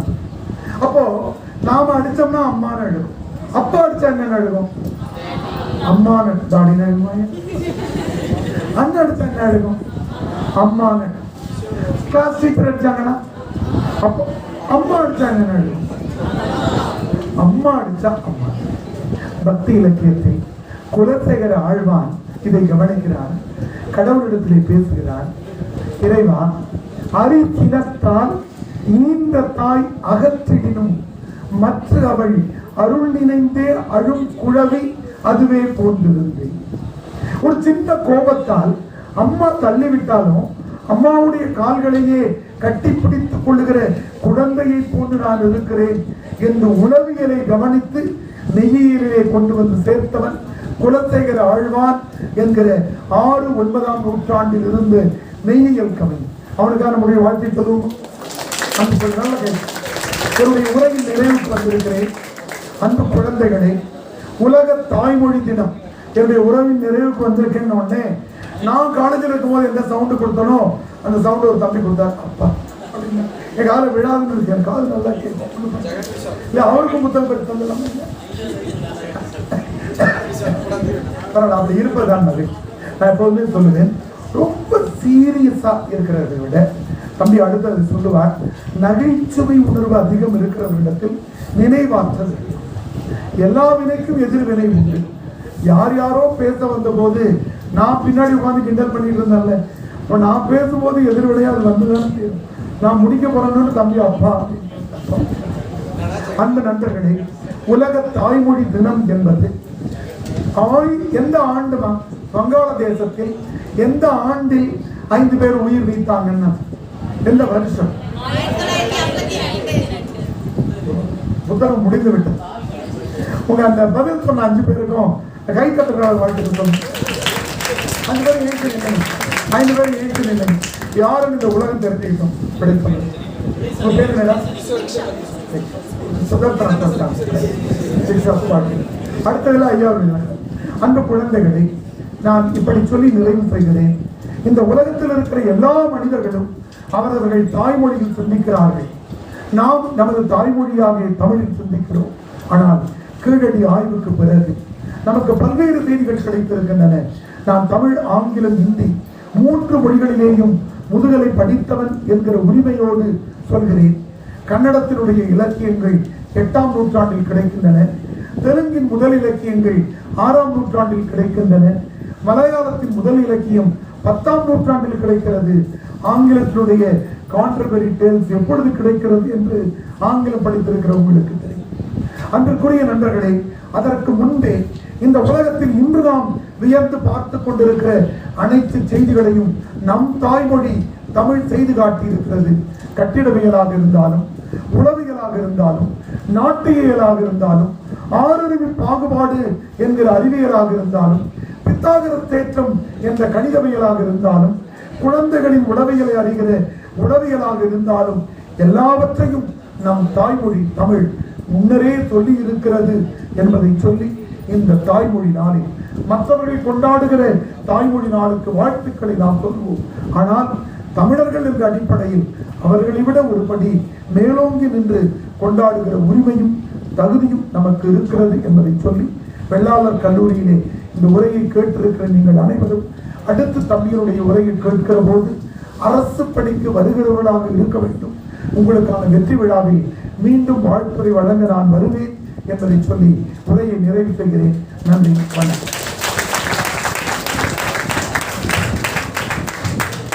நன்றி ஐயா, மிக சிறப்பானதொரு நிறைவான உரை. தற்போது சிறப்பு விருந்தினர் தமிழ் திரு நரேந்திரன் ஐயா அவர்களை அறிமுகம் செய்து வைக்க எங்கள் கல்லூரியின் 1ஆம் ஆண்டு வணிகவியல் மாணவி சுதர்சனாவை அன்புடன் அழைக்கிறேன். அனைவருக்கும் வணக்கம். சிறப்பு விருந்தினர் தமிழ் திரு நரேந்திரன் ஐயா அவர்கள் TNPSC சிறப்பு பயிற்றுனராக தற்பொழுது பணியாற்றி வருகிறார். மேலும் தனது கல்லூரி காலத்தில் ஆனந்த விகடன் வார இதழில் மாணவ நிருபராக பணியாற்றிய பெருமைக்குடையவர். தற்போது மக்கள் தொலைக்காட்சியில் தமிழ் எடுத்து பழகு என்னும் நிகழ்ச்சியை வழங்கி சேவையாற்றி வருகின்றார். மேலும் அரசின் கல்வி தொலைக்காட்சியின் வாயிலாக தமிழ் பாடம் நடத்தி வருகிறார். மேலும் நினைவாற்றல் கலை பயிற்சியாளராகவும் தன்னம்பிக்கை பேச்சாளராகவும் தனது பணியில் அயராது உழைத்து வருபவர். இவ்வாறான சிறப்புகளை கொண்ட நமது சிறப்பு விருந்தினர் அவர்களை அறிமுகம் செய்ததில் மற்றற்ற மகிழ்ச்சி அடைகிறேன். நன்றி, வணக்கம். நன்றி சுதர்சனா. தற்போது நிகழ்ச்சியின் மையப்பகுதியை நாம் அடைந்து விட்டோம்.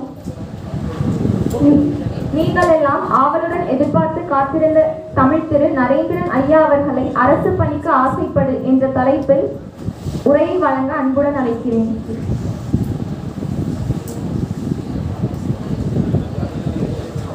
அனைவருக்கும் இனிய வணக்கங்கள். இந்த குளிரூட்டப்பட்ட அறையில் இன்னும் 2 மணி நேரம் கூட தாங்குன்னு நினைக்கிறேன். இந்த அறை உண்மையிலேயே ஏசி இல்லாமல் இருந்தால் கண்டிப்பாக இந்நேரம் நிகழ்ச்சி முடிச்சிருக்கணும். அதே மாதிரி ஒரு பேச்சை கேட்குறது என்பது 1 மணி நேரத்துக்கு மேலே முடியாது. சரிங்களா? நானே கொஞ்சம் அசஞ்சேன். என் பையன் பிடிப்பாங்க, நாம் எவ்வளோ நேரம் பேசணும். அதில் இப்படி அப்பாடான்னு சொன்ன அந்த கட்சி நாம் பேசும்போது எப்படி சொல்லுவார், என்ன சொல்லுவாரோ இதெல்லாம் மனசுக்குள்ள எனக்கு ஓடிட்டு. என்னுடைய பேச்சின் 3 பகுதிகளாக 3 பகுதியாக அப்படின்னு நிறுத்திக்காதீங்க. நான் உங்களுக்கு பிடிச்ச மாதிரியே பேச முயற்சி பண்ணுறேன். என்ன அப்படின்னா, என்னுடைய பள்ளி மாணவர்களுக்கு நான் சில பயிற்சியை வழங்கி வரேன். என்ன அப்படின்னு பார்த்தீங்கன்னா, இந்த உலகத்தின் ஆகச்சிறந்த ஆற்றலாக நான் பார்ப்பது நினைவாற்றல் தான். இன்னைக்கு UPSC இந்தியாவின் ஆகச்சிறந்த ஒரு அரசு பணி என்று நாம் நினைத்துக் கொள்வது இந்த IAS எக்ஸாம், UPSC அந்த எக்ஸாம் தான்.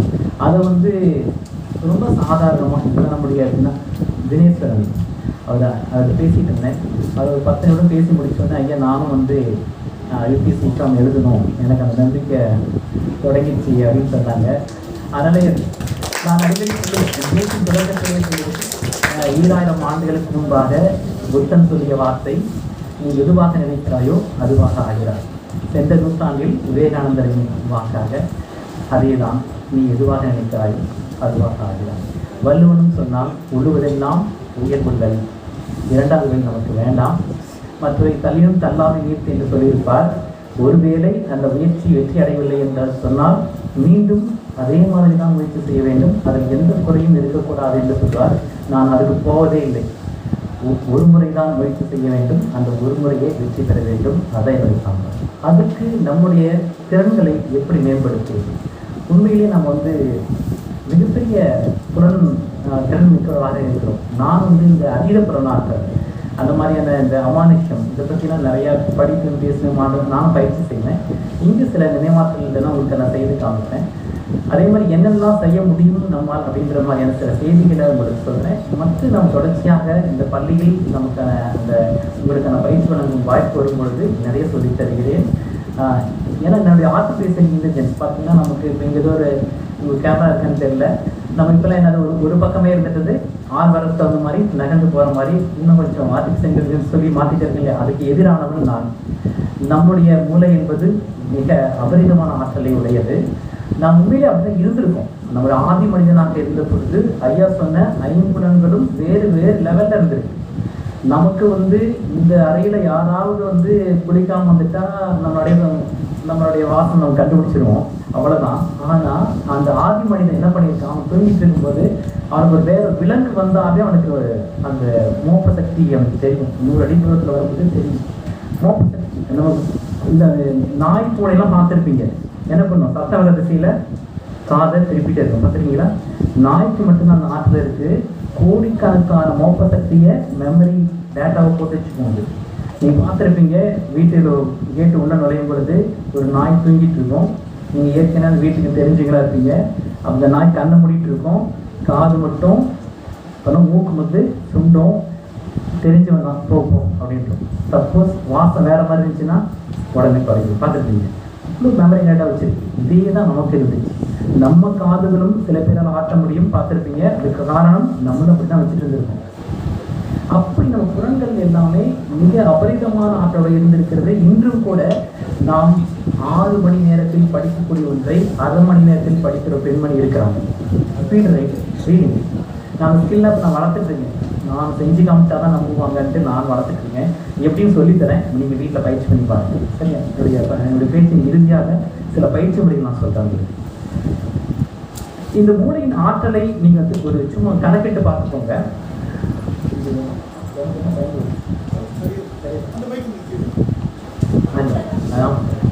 சரி, நம்மளுடைய நினைவாற்றலுக்கு மட்டும் அளவு எவ்வளவு மெமரி கெப்பாசிட்டி இருக்குன்னு பார்ப்போம்.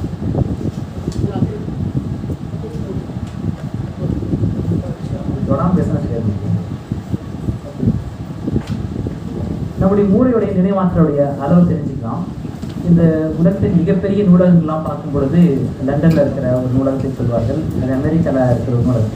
அமெரிக்காவின் ஒரு நூலகத்தில் இருக்கிற புத்தகங்கள் அப்படியே நம்ம வரிசையாக அப்படியே அடுக்கிட்டே வந்தால் இந்த உலகத்தை 3 முறை சுற்றி வந்துடலாம். அவ்வளோ புத்தகங்கள் அங்கே இருக்குது. இன்னைக்கு எல்லாமே இதில் ஏற்றிட்டாங்க டேட்டாவா. ஆனால் புத்தகங்களாக அப்படி அடுக்கி வச்சோம்னா 3 பகுதியாக கடல் சூழப்பட்டதை ஒரு நிலப்பகுதி மட்டும் இருக்கிற நிறைய சுற்றி வந்துடலாமா 3 முறை. அப்போ எவ்வளோ புத்தகம் இருக்குன்னு கற்பனை செஞ்சுக்கோங்க. அந்த புத்தகங்கள்லாம் நீங்கள் படிக்கிறதா கற்பனை செஞ்சுக்கோங்க. எல்லாத்தையும் நீங்கள் படிக்கிறீங்க, உங்களுடைய மெமரி எல்லாம் ஏற்றிடுறீங்க. அதுக்கப்புறமேலே மாஸ்கோக்கு வரீங்க, அங்கே ஒரு பெரிய நூலகம், அதே மாதிரி 2 சுற்றுற மாதிரி ஒரு புத்தக நூலகம் இருக்குது, அதெல்லாம் படிக்கிறீங்க. அதெல்லாம் படிச்சுட்டு எல்லா ஸ்டேட்டில் இருக்கிற புக்கை படிச்சுட்டு அப்புறமேல உங்கள் செமஸ்டர் புக்கை படிக்கிறீங்க. அப்படி படித்த பின்னாடி உங்கள் மூளையில் ஏராளமான இடங்கள் இருக்குது, மெமரி ஸ்பேஸ். அப்படி அளப்பரிய அவ்வளோ மெமரி இருக்குது. இதை நான் தெரிஞ்சிக்காமே வாழ்ந்து மடிஞ்சு போயிடும். அதுக்கு ஒரு கதை ஒன்று அழகாக சொல்லுவாங்க. அந்த கதையில் வர கேரக்டர் யாருன்னு கண்டுபிடிச்சி சொல்லிட்டேன். ஒரு கோயிலுக்கு முன்னாடி ஒரு பிச்சைக்காரன் பிச்சை எடுத்துட்டு இருந்தானா, ரொம்ப காலமாக பிச்சை எடுத்துட்டு இருந்தான். அந்த மரத்தின் அடியிலே இருப்பான். இங்கே ஊரில் வரவங்க எல்லாரும் பிச்சை போட்டு போவாங்க. அவர் மேலே அங்கேயும் பிச்சை எடுத்து ஒரு நாள் வயதாகி இறந்துட்டார். அவர் அந்த ஊர் மக்கள்லாம் சேர்ந்து அவருடைய அந்த அதே இடத்துல அங்கேருந்து நம்மளாம் ஒரே இடத்துலேருந்து நம்மளை கவனிக்க நம்ம எவ்வளோ மரியாதை பார்த்தோம். அந்த மாதிரி அவங்க என்ன பண்ணாங்க, அதே இடத்துல குழி தோண்டி அவரை குறைக்கத்தை முடிவு பண்ணி தோன்றாங்க. 2 அடியில் பார்த்தீங்கன்னா ஒரு பெரிய குடம், அது நிறைய பொற்காசு. இப்போ 2 அடி கீழே, அது 2 அடிக்கு மேலே தான் 10 காசு பிச்சை எடுத்துட்டு இருந்தாரு. 2 அடிக்கு கீழே பெரிய பொக்கிஷம் இறந்துருக்கு. அவர் கீழே உட்காந்து அந்த இடத்துக்கு கீழே. அது பிச்சைக்காரன் யாருன்னு நினைக்கிறீங்க? நீங்கள் தான், நான் தான். அந்த பிச்சைக்காரன் நம்ம தான். அந்த பிச்சைக்காரன் நம்மகிட்ட இருக்கிற அளப்பரிய ஆற்றல் நம்ம ஆழ்மனத்தில் இருக்கிறது. நம்முடைய ஆற்றல் 5 வழியாக நம்மளால் ஊக்குவித்து நான் இப்போ சொன்ன விஷயம்லாம் பயிற்சியாக எடுத்துக்கிட்டால் அளப்பரிய ஆற்றல் நம்மகிட்ட வரும். ஆனால் தெரிஞ்சிக்காமையே வாழ்கிறோம், வாழ்ந்து மடிஞ்சிடும் நிறைய பேர். அப்போ சாதனையாளர்கள் சில பேரை தான் நான் சொல்லிட்டு இருக்கேன். நான் சொல்லுவேன் அடிக்கடி, மனிதன் நிலவுக்கு விண்வெளிக்கு பயணம் செஞ்சுட்டான், விண்வெளி இந்த செவ்வாய் கிரகத்தை போக போகிறான், என்னென்னோ பேசணும். அவன் யாரு? நீங்களா? அது விண்வெளியில் விண்கலை விட்டீங்க, நீங்களே நிலவுக்கு போனீங்க, நீங்கள் செய்யல இல்லை. சும்மா ஒட்டுமொத்தமாக ஒரு மனிதனுடைய கண்டுபிடிப்பை எல்லாரும் வந்து சொந்தப்படுறது என்னால் ஏற்றுக்கொள்ளவே முடியாது. உங்கள் ஆற்றலை கூட்டி நீங்கள் எதை சாதித்தீர்கள், அதுதான் உங்களுக்கான பெயராக கிடைக்கும். அப்போ என்னுடைய முயற்சியில் என் பள்ளி மாணவர்களோ எனக்கான முயற்சியால் எதை செய்து வெற்றி பெறுகிறேன் என்று சொன்னால் அதுதான் எனக்கான அங்கீகாரமாக கிடைக்க வேண்டும். அதுதான் அவங்களுக்கான அங்கீகாரமாக கிடைக்கும். சும்மா வந்து மனிதன் வென்று விட்டான்னு சொல்லிட்டு நீங்கள் மட்டும் சும்மா வந்து செமஸ்டர் சுமார் நம்ம மார்க் எடுத்துட்டு போயிடலாமா? கிடையாது. அது நான் வாய்ப்பே இல்லை. அது அங்கீகாரத்தை தரவே கூடாது. இனிமேல் அப்படி பேசவே கூடாது. அதை செஞ்சது வேற ஒரு மனிதன். உங்களுக்கு இத்தனை கண்டுபிடித்து நீங்கள் கிடையாது. எல்லாம் வசதி அனுபவிக்கின்றதான் நாம், இந்த ஒளிவாங்கி உட்பட. அப்போ வேறொரு மனிதனின் கற்பனையில் உருவான அந்த விஷயம்தான் இங்கே நம்மளுடைய பயன்படுத்த அத்தனை விஷயங்கள். ஒரு மனிதனால் எந்த ஒன்றை தன் கற்பனையில் பார்க்க முடியவில்லையோ அந்த ஒன்றை அவனால் அடையவே முடியாது என்று உளவியல் அறிஞர்கள் கூறுகிறார்கள். அதான் சொல்லுவாங்க, காட்சிப்படுத்தல், இமேஜினேஷன் இருக்கு. அதை வந்து வேற மாதிரி சொல்லுவாங்க, அப்துல் கலாம் ஐயா சொல்லுவாங்க. ஆனால் உங்களுக்கு என்ன வேண்டும், நான் சொல்லும் பொழுது ஐயா சொன்ன மாதிரி பேசிட்டு இருக்கும் பொழுதே உங்களுக்கு சில நீங்கள் காட்சிப்படுத்தியிருப்பீங்க.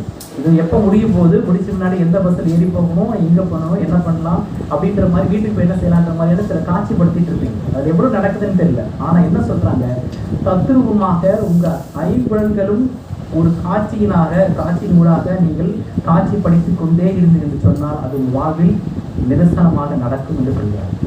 அப்போ உங்களுடைய வெற்றியும் உங்களுடைய மாபெரும் இலக்குகளையும் இந்த தினசரி காட்சிப்படுத்திட்டு இருக்காங்க. ஆல்பா மெடிடேஷன் சொல்கிறாங்க. ஆல்பா மெடிடேஷன் என்னது, மேன்மனதை நாம் பேசும் பொழுது நீங்கள் வந்து விரும்புறீங்களோ இல்லையோ, கமெண்ட் பண்ணுறதுக்கான தோணுதோ இல்லை, இதெல்லாம் மேன்மனசு. ஆனால் ஆழ்மனசு ஒன்று கேட்டுகிட்டே இருக்கும். நீங்கள் கேட்க விருப்பம் இல்லாமல் இருந்தாலும் அது கேட்டுட்டு இருக்கும்.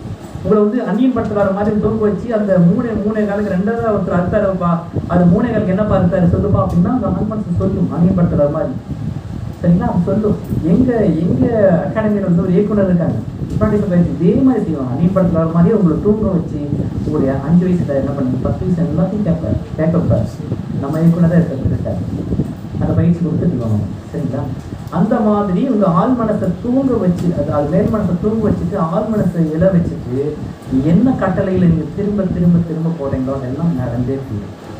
அந்த மாதிரி தான் நான் வந்து 2007 ஆனந்தன் போயிட்டாங்க. அவங்க நான் சின்ன வயசுலேருந்தே எனக்கு பழக்கம். விஜய் ஆனந்தன் இருக்காரு, அது சின்ன வயசுல எனக்கு பழக்கம். 2007 நானும் ஒரு தான் டிஎன்பிசி கிளாஸ் அங்கே லோக்கல் ஸ்டார்ட் பண்ணோம். அந்த மாதிரி என்னென்ன அப்படின்னா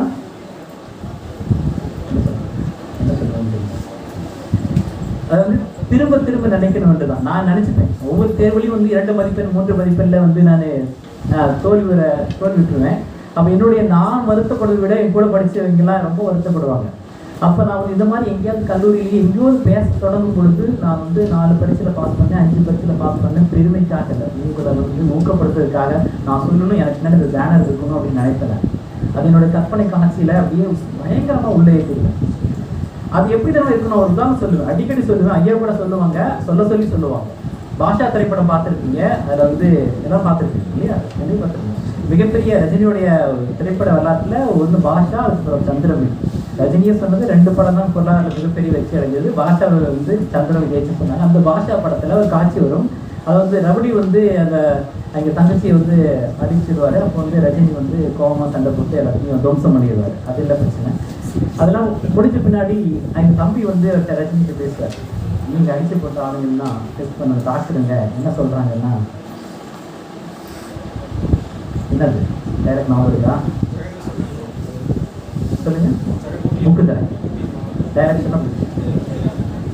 அதாவது நாடி நரம்பு ரத்தம் புத்தி, நாடி நரம்பு சதை புத்தி எல்லாம் கொலவெறி ஊறி போன ஒருத்தனால தான் இந்த மாதிரி அடிக்க முடியும் அப்படின்னு சொல்றாங்க. நீங்க யார் நீங்க யார் சொல்லு நீங்க யார் நான் இதை வந்து மோட்டிவேஷனுக்காக ரொம்ப அதிகமாக பயன்படுத்துவேன். ஏன்னு கேளுங்க, என்னோட நாடி நரம்புல அந்த அரசு பணிக்கு போகணும், இந்த மாதிரி மொபைலை பயன்படுத்தணும், இந்த மாதிரி பிராட்பேண்ட் கனெக்ஷன் வாங்கி யூஸ் பண்ணணும், இப்படிலாம் இருக்கணும் அப்படின்னு ஆட்சிப்படுத்திக்கிட்டே இருப்பேன். சரிங்களா? இதுக்கு வந்து எந்த காம்ப்ரமைஸும் கிடையாது. அப்படி என்னுடைய 5 அதை சேர்ப்பேன். அப்படி நடக்கிற மாதிரியே தத்ரூபமாக காட்சிப்படுத்துவேன். நீங்கள் எல்லாருமே நினைப்பாங்க, எல்லாரும் நல்லதான் நினைப்பாங்க, எல்லாரும் பரீட்சையில் பாஸ் பண்ணதான் நினைப்பாங்க, யூனிவர்சிட்டி பஸ் தான் நினைப்பாங்க. அப்படின்றது விஷயம் நினைப்பதல்ல விஷயம், அது எவ்வளோ உள்ளே போயிருக்குன்னு. அப்படி உங்கள் செல் அப்படியே உங்கள் டெஸ்ட் பண்ணி ரேண்டமாக எங்கே எடுத்து செல்லை பிரித்து பார்த்தாலும் அரசு பணி ஐஏஎஸ் எக்ஸாம் உங்களுடைய இலக்கு மற்றெல்லாம் நான் வந்து அப்போ சொல்லிட்டு இருக்கேன். அரசு பணிக்க ஆசைப்படுங்கிற தலைப்புனால அப்படி சொல்கிறேன். உங்களுடைய இலக்கு எதுனாலும் திறந்து பார்த்தா அந்த இலக்கு இருக்கும். கடவுளுக்கு முன் நின்று வரம் கேட்டால் 3 செகண்ட் தான் இருக்குமா, வரம் என்ன வேணும் கேளுன்னா இருங்கன்னா 3 செகண்ட் முடிஞ்சிடும். கேட்பதற்கு உங்களுக்கு வரம் இருக்கு, உங்களுக்கு ஒன்று இருக்கணும். இருக்கா டெஸ்ட் பண்ணி உங்களோட ஆசை எப்படி இருக்கிற பற்றி இருக்கிற ஆசையா இருக்கும். பேர்னிங் டிசையர் பாருங்க. வெறும் ஆசை எல்லாரும் ஆசைப்படுவாங்க. ஆசைப்படாத உலகத்தில் எவருமே இல்லை. ஆனால் அது வந்து எப்படி இருக்கு, அது பல்ஸ் என்ன, பல்ஸ் ரேட் பல்ஸ் ஒரு பேசப்படவே தெரியும் எப்படி படிக்கிறார். நான் சொல்ல பல முறை சொல்லுவேன், உங்கள் ரிசல்ட்டை நீங்க எழுதக்கூடாது. யார் எழுதணும் சார்? எக்ஸாம் முடித்தா யூனிவர்சிட்டி எழுதணும், வாத்தியார் எழுதுவாரு, கவர்மெண்ட், அதெல்லாம் இல்லை. உங்க சக மாணவர், உங்க சக நண்பர்கள் எழுதுவார். பார்த்துருக்கீங்களா? ஒரு கிளாஸ் ரூம்ல நீங்க ஸ்கூல் படிச்சு தான் வந்திருக்கீங்க. ஒரு மாணவன் திரும்ப ஆஸ்திரேலியா கோட்டையில் எல்லா ரீசன்ட் டெஸ்ட் எல்லாத்துலேயும் அவன் தான் மார்க் எடுப்பான். அந்த வருஷம் பப்ளிக்ல யாரு ஃபர்ஸ்ட் மார்க் எடுப்பான்னு கேட்டா அவன் தான் எடுப்பான்னு சொல்லுவீங்க. ஒருவேளை உடம்பு சரியில்லாம அவன் வந்து ஆப்ஷன் ஆனா உண்டு, மற்றபடி வந்துட்டானா அவன் தான் சொல்லுவீங்களா மாட்டீங்களா? அப்ப இந்த ரிசல்ட் யார் எழுதுலாம்? நீங்க தானே எழுதுனீங்க. இப்படி எழுதுங்க. அப்ப நிறைய பேர் சொல்லுவாங்க, அப்ப என் புள்ள படிச்சிருவான், என் புள்ள பாஸ் பண்ணிடுவான், என் புள்ள வேலை வாங்கிடுவான். நம்ம உட பாவனையில எல்லாமே தெரியும். அவன் எழுந்திருக்கிற நேரம், பேசுற பேச்சு, எதை பார்த்தாலும் அதுவா தெரியும். 4 நாளைக்கு பட்டினி கிடைக்கிற ஒருத்தன் போயிட்டு 4 நாளும் எத்தனைப்பான்னு கேட்டா 8 இட்லின்னு சொல்லுவானா. ஏன்? அவனுக்கு பசி தான் நாடி நரம்பெல்லாம் ஓடி போயிருக்கு. இந்த மாதிரி ஒரு வறுக்கிற தரையில போய் நம்மளாம் போய் வலிக்கிட்டு வந்தா யாருப்பா ரோட்டு பையன் வச்சுருக்காங்க அப்படின்னு திட்டுவோம் நம்ம. ஆனா அது ஒரு இன்ஜினியரா இருந்தா அவர் என்ன சொல்லுவாருன்னா, பார்க்கறதுக்கு நைஸாம இருக்கணும், ஆனா வறுக்கக்கூடாது, அதை எப்படி கண்டுபிடிக்கணும் அப்படின்னு யோசிப்பாரு. சொல்றேன்.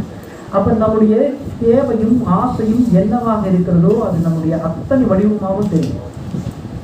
நான் சொல்லுவேன், நீங்க தந்திர முடியாது மாறிடுங்க அந்த விஷயத்துல. ஆமா, உங்களுக்கு என்ன தேவையோ அதுல வந்து அப்பித்தப்ப அந்நியன் வந்து போயிட்டு இருக்காரு, இப்ப எப்பவுமே அந்நியன் வராது அப்படின்ற மாதிரி நீங்க அந்நியனா இருக்கணும். அப்படிதான் அப்ப நம்மகிட்ட ஆற்றலை எல்லாம் வந்து நம்ம பயன்படுத்தி அந்த இலக்கை அடைவும் வரை நாம ரோபோவா இருக்கணும். எங்களை மிஷின் மாதிரி படிக்கணும். நான் நிறைய பயிற்சிகள் வச்சிருக்கேன், நீங்க வீட்டில் முயற்சி பண்ணி பாருங்க. ஒன்று நான் உங்களுக்கு டெமோ பண்ணி காமிக்கிறேன், எனக்கு நேரம் இருந்தா. சரிங்களா? அப்ப நம்ம வந்து அந்த இலக்கை அடையிறதுக்கு வெல் எக்யூப்டா இருக்கணும். புக்கு நோட்ஸு கிடையாது.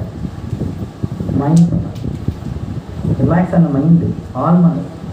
சரிங்களா? நம்ம என்னைக்குமே கடந்து அது சுற்றி போகிற ஒரு பள்ளத்தை ஒரு நாய் துரத்தும்போது மட்டும் அப்படியே ஜம்ப் பண்ணி போவோம். பார்த்துருக்கீங்களா? எல்லாருக்கும் நடந்திருக்கு, அது கேள்விப்பட்டிருக்கு. அந்த சமயத்தில் ஆள் மனசு செயல்படுமா? அப்போ இதுதான் ஆட்டோ சஜஷன் சொல்றாங்க. உங்க மனசுல மீண்டும் மீண்டும் எதை சொல்லி கொண்டு இருக்கிறீர்களோ அது உங்களுக்குள்ள வெளிப்பட தொடங்கும். இது உங்க புறச்சூழ்நிலையும் மாற்றும். நல்லா தெரிஞ்சுக்கோங்க, நீங்க பாசிட்டிவ் வைப்ரேஷனோட இருந்தா உங்களை சுற்றி இருப்பவர்கள் பாசிட்டிவ் வைப்ரேஷனோட இருப்பாங்க. நீங்கள் புலம்பும் மனிதனாக இருந்தால் உங்களை சுற்றி அத்தனை பேர் புலம்பரையாக இருப்பாங்க. எப்படியும் செக் பண்ணிக்கோங்க. நீங்க ரேஷன் கடையில் நின்னாலும் புலம்பர மனிதராக இருந்தால் என்ன வேலை போகும்? 2000 தரனாங்க, 1000 தரனாங்க அப்படின்னு.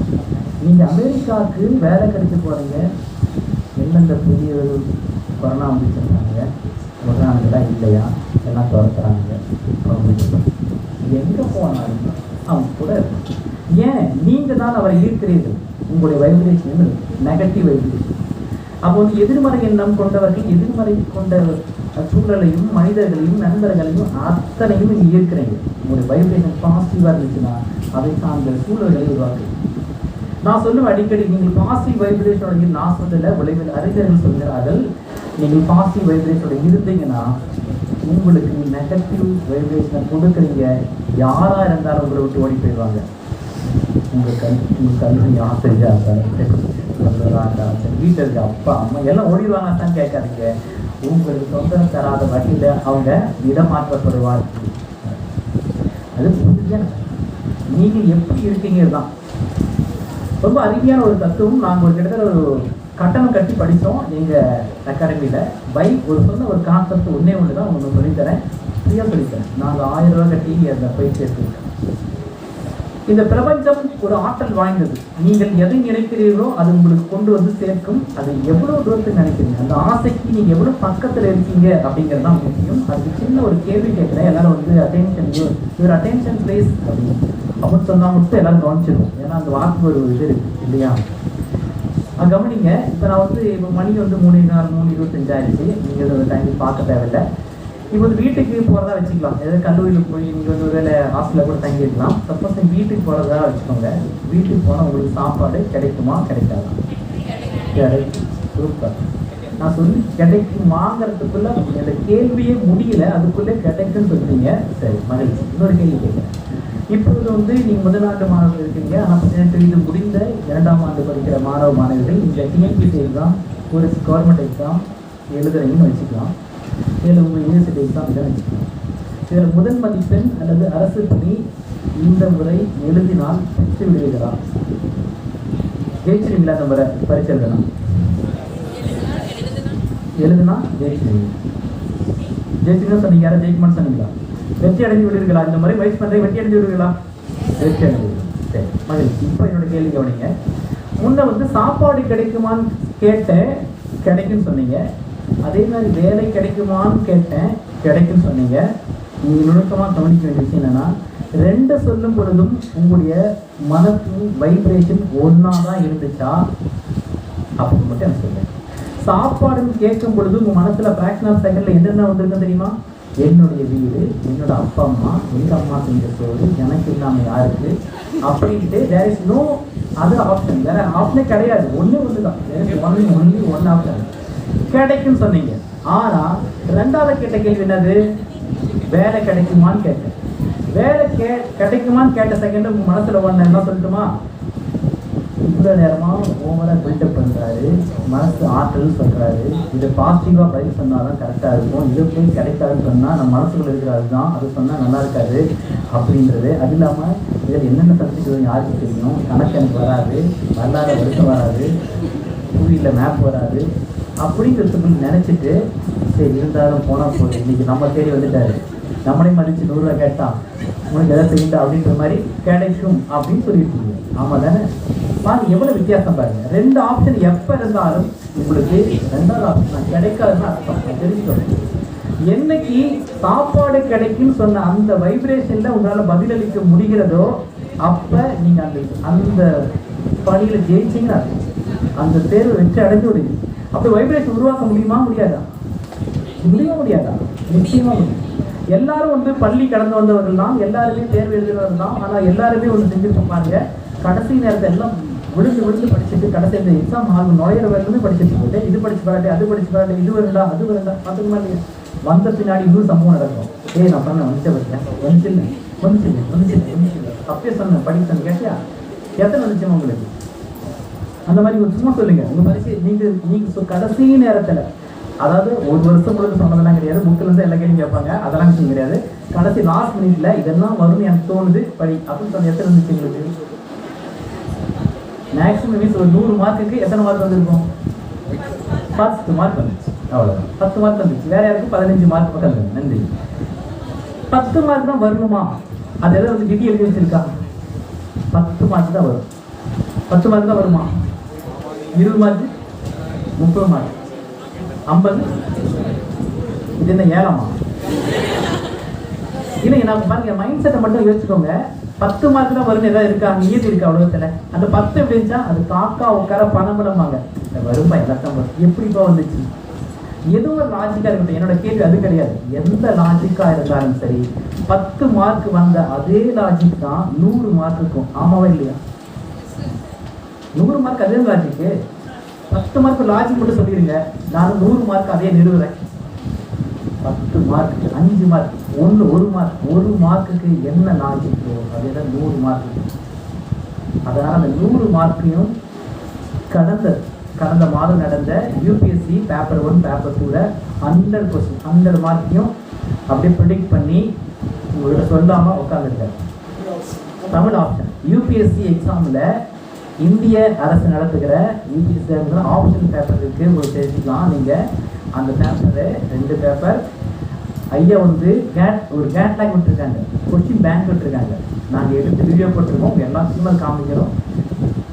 ஒரே ஒரு வார்த்தை மட்டும்தான் மாறிடுச்சு. அங்கே வந்து மானேன்னு இருந்துச்சு, அது வந்து தேனேன்னு இருக்கணும். அந்த மாதிரி ஒரு வார்த்தை. என்ன வார்த்தைங்க அது? ஒப்பிலக்கியங்கிற வார்த்தை ஐயா கொடுத்துருந்தாங்க. விடையாது வினா வங்கியில அங்க திறனாயும் கேட்டாங்க. அது மட்டும்தான் மாறி இருந்துச்சு. இது அத்தனையும் அந்த வினாத்தாளில் இருந்துச்சு. ப்ரூஃப் இருக்கு. நாங்கள் பொய் சொல்லிட்டு நாங்கள் தப்பிச்சு போக வாய்ப்பு இல்லை. அதனால இப்படி பண்ணிட்டாலே இது மட்டுமல்ல, இன்னும் ஆச்சரியம் நிறைய காத்திருக்கிறது. இனி வரும் அடுத்த வருஷமும் வேற வழியே இல்லை, அந்த கேட்லாக் மட்டும்தான் வரும். அதனால ஐஏஎஸ் எழுதிவிட்டு தான் உங்க அக்கா அண்ணன் இருந்தா பாஸ் பண்ணுங்க சொல்லிடுறேன். எல்லாத்துக்கும் ஃபார்முலா வச்சிருக்கேன். ஒரே முறை படிங்க, பாஸ் பண்ணுங்க. நான் கடைசியா சொல்றேன். கடைசியா சொல்லி 4 ஏக்கர் ஆயிடுச்சுன்னா போயிடாதீங்கன்னு கேட்காதீங்க, சரிங்களா? அதை கேட்டுக்கலாம். இப்போ நான் நினைவாற்றல் சம்பந்தமா ஒரு டெமோ செஞ்சு காமிக்கிறேன். இந்த முடிவாங்கியா அதே எடுத்துக்கிறேன். ஒன்றில் வந்து நான் 100 வரை நீங்கள் எண்கள் சொல்லி அதுக்கு ஒரு பொருள் சொல்லுங்க. அதை நான் வச்சு நான் சொல்லுவேன். ஆனால் 100 வரல இன்னைக்கு நேரம் இல்லை. ஒரு 10 அல்லது 15 வச்சுக்கலாம்.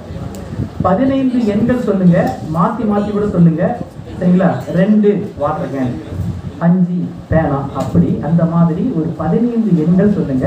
வேற சொல்லுங்க. சொன்னீங்க வந்து இங்கே எழுதிட்டு வரட்டும். நீங்கள் நான் வச்சுக்கோங்க.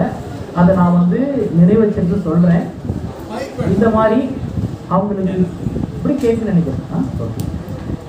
என்னுடைய மாணவருக்கு பயிற்சி கொடுத்துருக்கேன். அவங்க 25 வரை சொல்லுவாங்க. அவங்களும் 100 வரை அவங்களுக்கு பயிற்சி கொடுத்துருக்கேன். எல்லாம் கற்றுக்கலாம், பெரிய விஷயம் கிடையாது.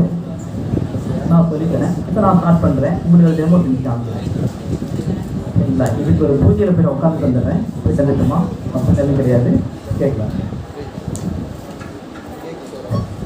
சரி, இப்போ சொல்லுங்க. யாராலும் இது சொல்லுங்க. ஒரு நம்பர் சொல்லி 1 முதல் 15 வரை எண் சொல்லிட்டு அதுக்கு ஒரு பொருள், ஏதோ ஒரு பொருள் சொல்லுங்க. நான் கேட்டுக்கிறேன். அப்புறம் நான் வச்சிருந்து நீங்க எப்படி கேட்டாலும் பொருள் கேட்டாலும் எண் சொல்லுவேன், எண் கேட்டாலும் பொருள் சொல்லுவேன்.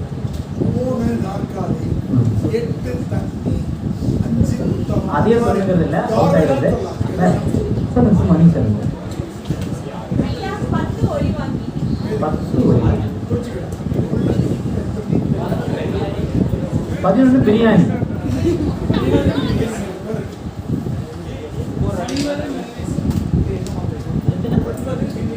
9 மின்விசை.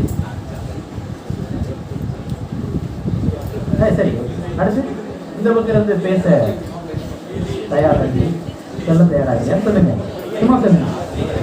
நானும் சொல்ல போறேன், நீங்க சொல்ல போறீங்க. 15 என்ன சொன்னீங்க சொல்லுங்க. நானும் கேட்க போறேன், நீங்க தான் கேட்க போறீங்க. சொல்லுங்க.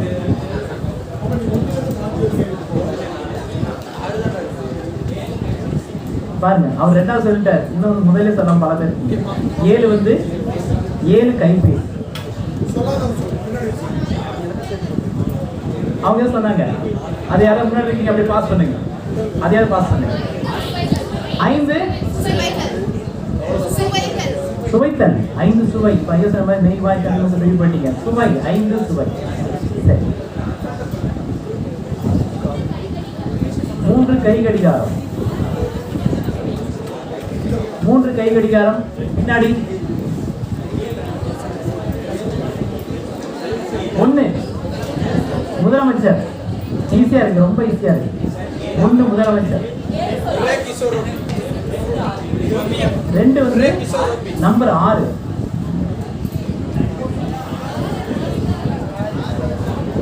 அவங்களை அப்படியே பாஸ் பண்ணுங்க. அவங்க சொல்றது அவங்க வர வேண்டாம். 6 வந்து நாற்காலி. 10 வந்து முடிஞ்சிச்சு. சரி, அப்பதான் அண்ணனுக்கு இன்னும் 2 3 சொல்லிட்டாங்க. 4 சொல்லல, சரிங்களா? 8 சொல்லல. 8 ஏணி. 8 ஏணி. நல்லா இருக்கு. அது ஈஸியா நான் வச்சுருந்தேன். கஷ்டமான உத்தரவு பரவாயில்ல. 8 ஏணி. 13 அலமாரி.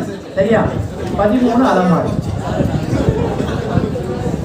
13 அலமாரி ஒரு தரம். 4 செல்ஃப். செல்ஃப் அலமாரியா அதான் சொன்னாங்க இப்ப. பாஸ் பண்ணுங்க. திசை எத்தனை? 6 4 திசை. ஈஸியா இருக்கு. திசையே 4 தான் இருக்கு. சரி 1 2 3 4 5 6 7 8 சொல்லிட்டீங்க. அவர் மேல வந்து 9 சொல்லியாச்சு, 10 சொல்லியாச்சு, 11 12 எல்லாம் முடிஞ்சா? 12 இருக்கு, வேக்கன்ட் இருக்கு இன்னும் காலேஜில். 12 சுவர் அவங்களே சொல்லிட்டாங்க. 14 இருக்கா? 14 15 இருக்கு அந்த கடைசியில் இருக்கு. அது நம்ம ஆசிரியர்.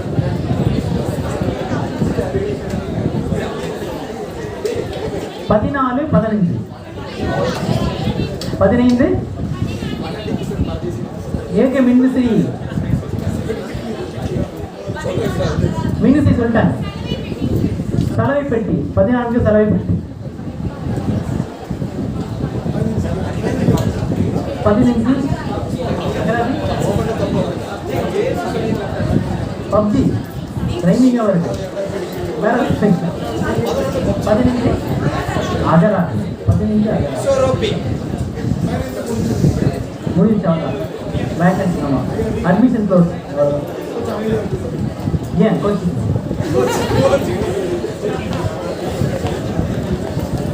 சரி நீங்க என்ன வேணா பண்ணலாம். இந்த நம்பர் கேட்கலாம், பொருள் கேட்கலாம், சொன்னீங்களே கேட்கறது இல்லை. அவங்க எழுதி வச்சுட்டாங்க, கேட்கலாம். இல்லைன்னா வந்து சுமார் தாண்டா சொல்லுங்க. பிரியாணி கேட்கலாம். 11 கைட்டு. நீங்க சொன்னாலும் 4 கைட்டு வேற யாராவது ஐயோ சொல்ற மாதிரி திட்டுனா திட்டு கிடைக்கும், பாராட்டுனா பாராட்டு கிடைக்கும். உங்களுக்கு எது வேணுமோ அதை மற்ற நீங்க கொடுக்கணும். ரஜினி டைரக்ட் மாதிரி இருக்கும். ஆனால் ஒரு இயற்கை தத்துவம் அது. எனக்கு வச்சு கிளம்புறாங்க.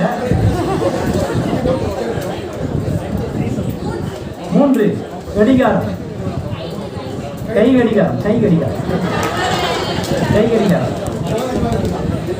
கடிகாரம் தான். அம்மா கை கடிகாரம் கொடுத்தாங்க. கேள்விதான் கேட்க போறீங்க. எனக்கு கேட்க மட்டும்தான் தெரியும். அப்ப நாகேஷ் சொல்ற மாதிரி கேளுங்க. 10 ஒளி வாங்கி.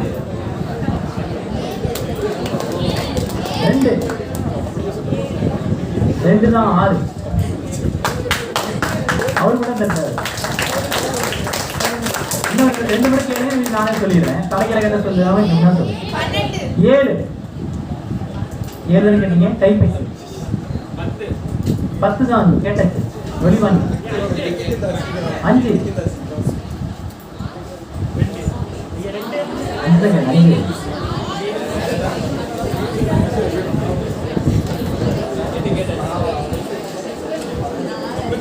5 சுவை.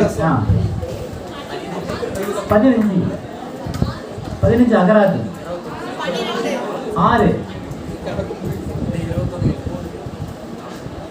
6 வந்து நாற்காலி. மாற்றிருக்கா?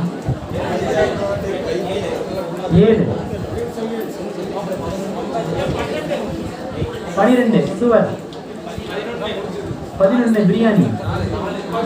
4 9 மின்விசிறி. 14 அயன் பாக்ஸ். 1 அருமை முதலமைச்சர். 1 முதலமைச்சர். 2 6 3 கை கடிகாரம். 4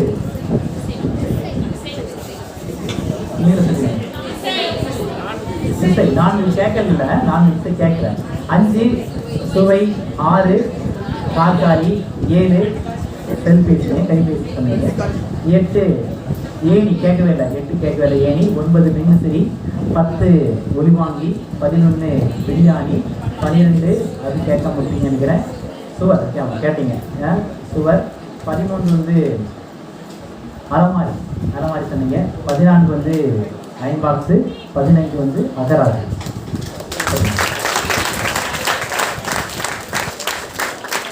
இது 15 தான். 100 வந்து சொல்லலாம். இது ஒரு பெரிய விஷயம்லாம் இல்லை. நான் இப்போதான் கொஞ்சம் முன்னாடி தான் கற்றுக்கிட்டேன். இதில் இதெல்லாம் ஆண்டு கணக்குன்னு அவசியம் இல்லை. 1 வாரம் போதும். பெரிய விஷயம் எனக்கு பெக் மெத்தட்னு சொல்லுவாங்க.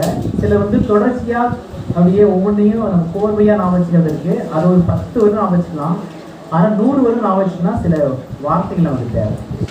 இது நான் பசங்களுக்கு பயிற்சி கொடுத்துட்ருக்கேன். இதோடைய தாத்பரியம், அதோட உண்மையான ஆற்றல் என்ன அப்படின்னு சொன்னால், இது நம்ம மனசுக்கு பழக்கப்படுத்திகிட்டே இருக்கும் பொழுது இந்த ஆசிரியர் எதை நடத்தினாலும் அந்த தனுஷ் வந்து துடுதலி மேலே வந்து டஸ்ட்டு தூக்கி அடித்தோடனே திரும்ப வந்து எழுதி போட்டு டஸ்ட்டு தூக்கி வாத்தியார் மேலே போடுற மாதிரி அந்த ரேஞ்சுக்கு இருந்து நம்ம மைண்டில் ஒவ்வொரு கேட்டாலும் ஆள் மனசு கேட்டு அப்படி ஒப்பிக்கணும். வார்த்தை மாறாமல் சொல்லுவேன். அந்த ஆசையை சொல்லி கொடுத்த நகைச்சுவை மாறாமல் அப்படியே சொல்லி ஒப்பிக்கணும். அந்த ஆற்றல் நமக்குள்ள இருக்கு வெளியே கொண்டு வரல. அப்போ அந்த 7ஆம் அறிவு படம் எடுத்தாதான் ஒரு வாரத்துக்கு நமக்குள்ள இருக்குடா அப்படி போதிடர் மாதிரி போதிடர் டீம் நமக்குள்ள இருக்கு எல்லாத்துக்குள்ளே அந்த ஆற்றல் இருக்கு. வரத்து எடுக்கணும். அதனால இதை பயிற்சி செய்ய முடியும். ரொம்ப ரொம்ப எளிமையானது. சரிங்களா? அடுத்து வந்து நம்முடைய இந்த அரசு பணிக்கு ஆசைப்படுறத பற்றி பேசவே இல்லை.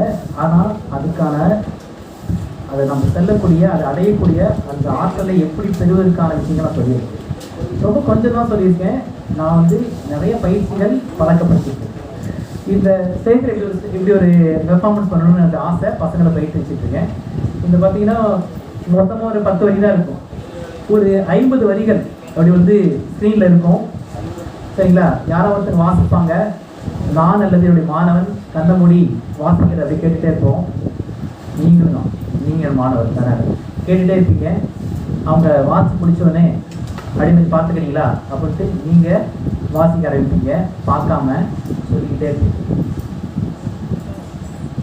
ஒரு முறை சொல்லிடுவாங்க. நீங்கள் படித்து கேட்டுட்டு நீங்கள் பாட்டுக்கும் உங்கள் வாய் சொல்லிகிட்டு இருக்கீங்க. நீங்கள் சொல்ல மாட்டீங்க, உங்கள் வாய் பாட்டு சொல்லிட்டு இருக்கீங்க. நல்லா இருக்கா? கேட்க நல்லா தான் இருக்குது. சரி, இதுக்கு பயிற்சி இருக்குது. இதை நீங்கள் செய்யலாம். ஓகேவா? அப்படி ரீடிங் ஸ்கில்லை டெவலப் பண்ணுறது. நீங்கள் சாட்டை படத்தில் பார்த்துருக்கீங்க. பசங்களுக்கு கொடுத்துட்டு தான் இருக்காங்க. தலைகீழாக படிக்கணும். தலைகீழாக படிக்கணும். தலைகீழாக படிப்பாங்க இல்லையா? தமிழை தலைகீழாக படிக்க சொல்லுவாங்க. அப்போ அவனுக்கு வந்து 3 மடங்கு வேகமாக படிப்பீங்க. எந்த பாடத்தினாலும் சரி, ஆங்கிலமாக இருந்தாலும். நான் மூளைக்கு ஆற்றல். மூளை வந்து மாபெரும் அடிமை. நீங்கள் ஒரு பயிற்சி சொல்லிக் கொடுத்தீங்கன்னா அதோடைய அதிகபட்ச லெவல் என்னவோ அதுக்கு அதான் போய் ரீச் ஆகிடும். இப்போ நான் வந்து 50க்கு நீங்கள் தயாரிட்டீங்கன்னா 100ல் அசால்ட்டாக நீங்கள் நான் வச்சுக்கிட்டீங்க. கொஞ்சம் பழக்கப்படுத்திட்டா அது வேறு லெவலில் அது மாற்றிக்கும் தானே. மூளைக்கு மட்டும் அப்படி ஒரு அபரித ஆற்றல்.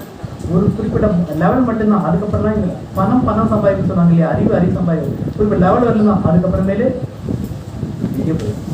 அது வரலும் நம்ம பயிற்சி எடுத்துக்கணும். அவ்வளோ ரொம்ப அப்படியே வந்து போய் தன்மை புதையில் போயிட்டு அந்த கார்ட்னு வேறு ரொம்ப போகிற போக்கில் நான் இன்னைக்கு ஃபோட்டோ மெமரி ஒரு பயிற்சி சொல்லித்தரேன். இப்போ சொன்ன பார்த்தீங்கன்னா அதுக்கெல்லாம் ஒரு அற்புதமான பயிற்சி ஃபோட்டோ மெமரி பயிற்சி. ஆனால் டெஸ்ட் வைக்க நேரம் வந்துருச்சு. ஒரு டெஸ்ட் ஒரு தேர்வு வைக்கலாம்னு சொல்லி திட்டமிட்டுருக்கோம். தேர்வு வைக்கலாமா? வைக்கலாம். சரி, அந்த தேர்வு நான் வந்து ஒரு முக்கியமான செய்தி சொல்லிடுறேன். இன்றைக்கி அரசு பணிக்கு ஆசைப்பணி என்பது தலைப்பு. நான் அதை பேசுவதாக தான் வந்து தலைப்பெற்று வந்தேன். ஆனால் கண்டிப்பாக அதுக்குள்ளே சேர்ந்த விஷயம் நான் பேசினதுதான். உங்களில் வந்து 18 வயது நிரம்பியவர்கள், 18 வயசு முடிஞ்சிச்சு, நடக்கிறதுலாம் கிடையாது. நடக்கிறது ஓடுறதுலாம் இல்லை. ஏஜ்னு சொன்னாவே அது கம்ப்ளீட்டாக சொல்லணும். 18 வயசு நிரம்பியவர்கள் சும்மா கையை தூக்குங்களேன். ஃபஸ்ட் இயரில் கூட இருக்கலாம். ரொம்ப நன்றி. மற்றவர்கள் வந்து நீங்கள் வருத்தப்பட தேவையில்லை. உங்களுக்கு தெரியும் குரூப் 2 வந்து குரூப் 2 வந்து கான்ஃபர் பண்ணியிருக்காங்க. உங்களுக்கு தெரியும் 21/5/2022 அன்னைக்கு குரூப் 2 எக்ஸாம் நடக்கும்போது அதுக்கு நீங்கள் தகுதியானவர் அல்ல, கல்வி தகுதியானவர் இல்லை, தகுதின்னு நினைக்கிறாங்க. எப்பவும் எந்த விஷயத்துக்கு நீங்கள் ஆசைப்படும் பொழுது there is no limitation. சரிங்களா? பார்த்தீங்கன்னா நீங்கள் ஆசைப்பட்ட உடனே அதுக்கான தகுதி எல்லாம் உங்களுக்கு வந்துடுதுன்னு உலகில் அறிஞர் சொல்கிறாங்க. நான் சொல்லுவேன். அதனால் எந்த இதுக்கான ஆசைப்படுறது அரசு பணியில் ஐயா சொன்னார், அத்தனைக்கு ஆசைப்படும் மாதிரி நீங்கள் அரசு பணிக்குன்னு சொல்லியிருக்கீங்க அப்படின்னாரு. அந்த மாதிரி உலகத்தில் ஆக சிறந்த எதுவானாலும் நீங்கள் அதை ஆசைப்படுங்கள், நம்மால் அடைய முடியும். அதுக்கான ஃபார்முலா என் பாட்டுக்கு வச்சிருக்கேன். சரிங்களா? நான் அந்த பார்த்தீங்கன்னா அந்த எக்ஸாமுக்கு நீங்கள் தகுதி இல்லை. ஆனால் அடுத்த மாதம் மார்ச் மாதம் குரூப் 4 எக்ஸாம் அனௌன்ஸ்மெண்ட் வரும். அதுக்கான பணிகள் என்ன தெரியுங்களா? Junior assistant, typist, VAO, surveyor. நீங்கள் விஏஓ ஆஃபீஸ் போய் நீங்கள் சைன் வாங்கியிருப்பீங்க. இப்போ கொஞ்சம் மாற்றிட்டாங்க. கால் கடைபிடிப்பீங்க. அப்படியே லோக்கலில் இருக்கிற கலெக்டர் அவர். அந்த போஸ்டிங் எல்லாம் ஜஸ்ட் 10th பாஸ் 10ஆம் முடிச்சிருந்தா எழுத முடியும். சரிங்க? ஒரு 18 வயது நிரம்பினால நீங்கள் விஓ மட்டும் பாஸ் பண்ண முடியாது. விஓக்கு வேலைக்கு போக முடியாது, 21 வயசு ஆகணும். ஆனால் அந்த எக்ஸாம் நீங்கள் எழுதி சொன்னீங்க, குரூப் 4 எக்ஸாமில் போயிட்டு ஒரு 30,000 சம்பளத்தில் உட்காந்துடலாம். எப்போ? 6 மாதம் கழிச்சு. சார் கோபுரம் அது கேட்கல, ஃபோன் பேசிட்டு பிரச்சனை இல்லை. 6 மாதம் கழிச்சு வேலைக்கு போயிட்டா யார் சார் படிக்கிறது? அதெல்லாம் வேண்டாம். உங்கள் கண்ணு முன்னாடி உங்கள் கல்வி தகுதிக்குன்னு ஒரு போட்டி வைக்கப்பட்டால் அந்த போட்டியை நீங்கள் அவமானப்படுத்தணும். அந்த போட்டி உங்களை அவமானப்படுத்தக்கூடாது. ஆமாம் இல்லையா? என் பசங்களுக்கு இன்னும் வேறு லோக்கல் லாங்குவேஜ் சொல்லுவேன். அந்த கொஸ்டின் பேப்பர் ஒன்றை காரி துப்பக்கூடாது. சரியா? ஒரு கொஸ்டின் தெரியலீங்கன்னா உடனே துப்பன மாதிரி நினைச்சுக்கோ அப்படின்னு நினைக்கிறேன். அதுக்காக 100 கொஸ்டின் வந்து நீ 100 முறை படிச்சு அப்படின்னு மட்டும் பண்ணிடாதுன்னு சொல்லுது. அந்த வினாத்தாரங்க என்ன பண்ணணும்? ரொம்ப அடிமையாக இருக்கணும். ஐயோ வினாத்தார பேசுது. நீ இதெல்லாம் பார்த்துருக்கீங்களே, இந்த என்னது இந்த ஆங்கில நாவல்லாம் வருங்க, அதில் வர மாதிரி அந்த வினாத்தார் ஐயோ என்னை பார்த்துட்டானே, என்னை எப்படி வச்சு செய்ய போறானே தெரியலையே அப்படின்ற மாதிரி அந்த வினாத்தார் கதறணும். அப்படி ஒரு வாழா போய் உட்காரணும். சரிங்களா? அப்படி நீங்கள் செக் பண்ணிக்கோங்க. அந்த தேர்வுக்கு நீங்கள் நாங்கள் ஐயாட்ட கல்லூரி எல்லாத்தையும் பேசுகிறேன். உங்களுக்கு குரூப் 4 எக்ஸாமில் எங்களுக்கு என்ன மாதிரி அனுமதி தராங்களோ அது பொறுத்து நான் பண்ண முடியும். அத்தனை பேரும் வேலைக்கு போகிறதுனா ஒரு மார்க்கு தான். உங்கள் மன ஆற்றலை அதிகப்படுத்தி எங்களுடைய அகாடமியோட ஆப் இருக்குது, IMN IAS அகாடமின்னு ஒரு ஆப்பு ப்ளே ஸ்டோரில் டவுன்லோட் பண்ணிக்க முடியும். அவங்க ஆன்லைன் கிளாஸ் வச்சு நடத்தி ஒரு டெஸ்ட்டை வந்து பொதுவாக நம்ம ஒரு முறை தான் எழுதுவோம். நான் ஒரு ஃபார்ம் வச்சுருக்கேன். ஒரு டெஸ்ட்டை 1000 முறை எழுதுவோம். ஒரு முறை இல்லை 1000 முறை. என்னுடைய அது நாளம். நீங்கள் வந்து திரும்ப திரும்ப திரும்ப எப்படி ஒரு வாட்ஸ்அப்பில் மெசேஜ் எழுதிங்களோ அந்த மாதிரி 100 கொஸ்டின் என்னது 100 முறை அடிச்சுட்டே இருக்கும். சரிங்க? நைட்டில் தூக்கத்தில் போய் எடுத்து அடிச்சுட்டு அப்போ உள்ளே போய் எல்லாம் உட்காந்துருக்கு. டேட்டா என்னை பொறுத்தவரைக்குமே இந்த மனப்பாட அறிவு வச்சுன்னா IAS எக்ஸாம் வந்து ஒரு 80% மனப்பாட அறிவு தேவைப்படுது. ஒரு பார்த்தீங்கன்னா 20% தான் கொஞ்சம் கிரியேட்டிவ் இருக்குது. பரவாயில்ல, இருந்தாலும் அவங்க என்ன கேட்கலாம் தான் நம்ம தர முடியும். சரியா? அப்போ நினைவாற்றலை நம்ம டெவலப் பண்ணிவிட்டு நாம் போய் உட்காந்த அதுவாக போய் தொடணும். அந்த ஆன்சரை 4 ஆன்சர் தொடரும். இங்கி பிங்கி வாங்கலாம் இல்லை, தெளிவாக போய் எடுக்கணும். 3 லெவலில் கொஸ்டின் பேப்பர் வச்சு 6 மாதம் எழுதிட்டே இருக்கிற மாதிரி ஒரு ஆப் நம்மகிட்ட. ஆன்லைன் கிளாஸில் புரிய வைக்க வேண்டிய 2 பாடம் அரசு தேர்வுக்கு எழுதும் பொழுது, ஒன்று இலக்கணம், மற்றொன்று அதே மாதிரி இருக்கிற கணக்கு. இது 2 தான் நடத்தணும். மீதி எது நடத்த தேவையில்லை. மீதி எல்லாம் படிக்கணும். இதெல்லாம் படித்து படித்து படித்து மண்டையில் உயர்த்தி அதுக்கு ஆடியோ லிங்க் ஆடியோ படிச்சு நம்மளுக்கு முழக்கமே இருக்கான். எனது கற்றலில் கேட்டல் என்று ஒரு முறை கேட்பது என்பது 10 முறை படிப்பதற்கு சமம். கேள்விப்பட்டோம். அப்போ திரும்ப திரும்ப கேட்கும். திரும்ப திரும்ப சொல்கிறாங்க, திரும்ப திரும்ப கேட்கும் பொழுது அதுவாக வரும், அதுவாக சொல்லும், அதுவாக எழுதும்.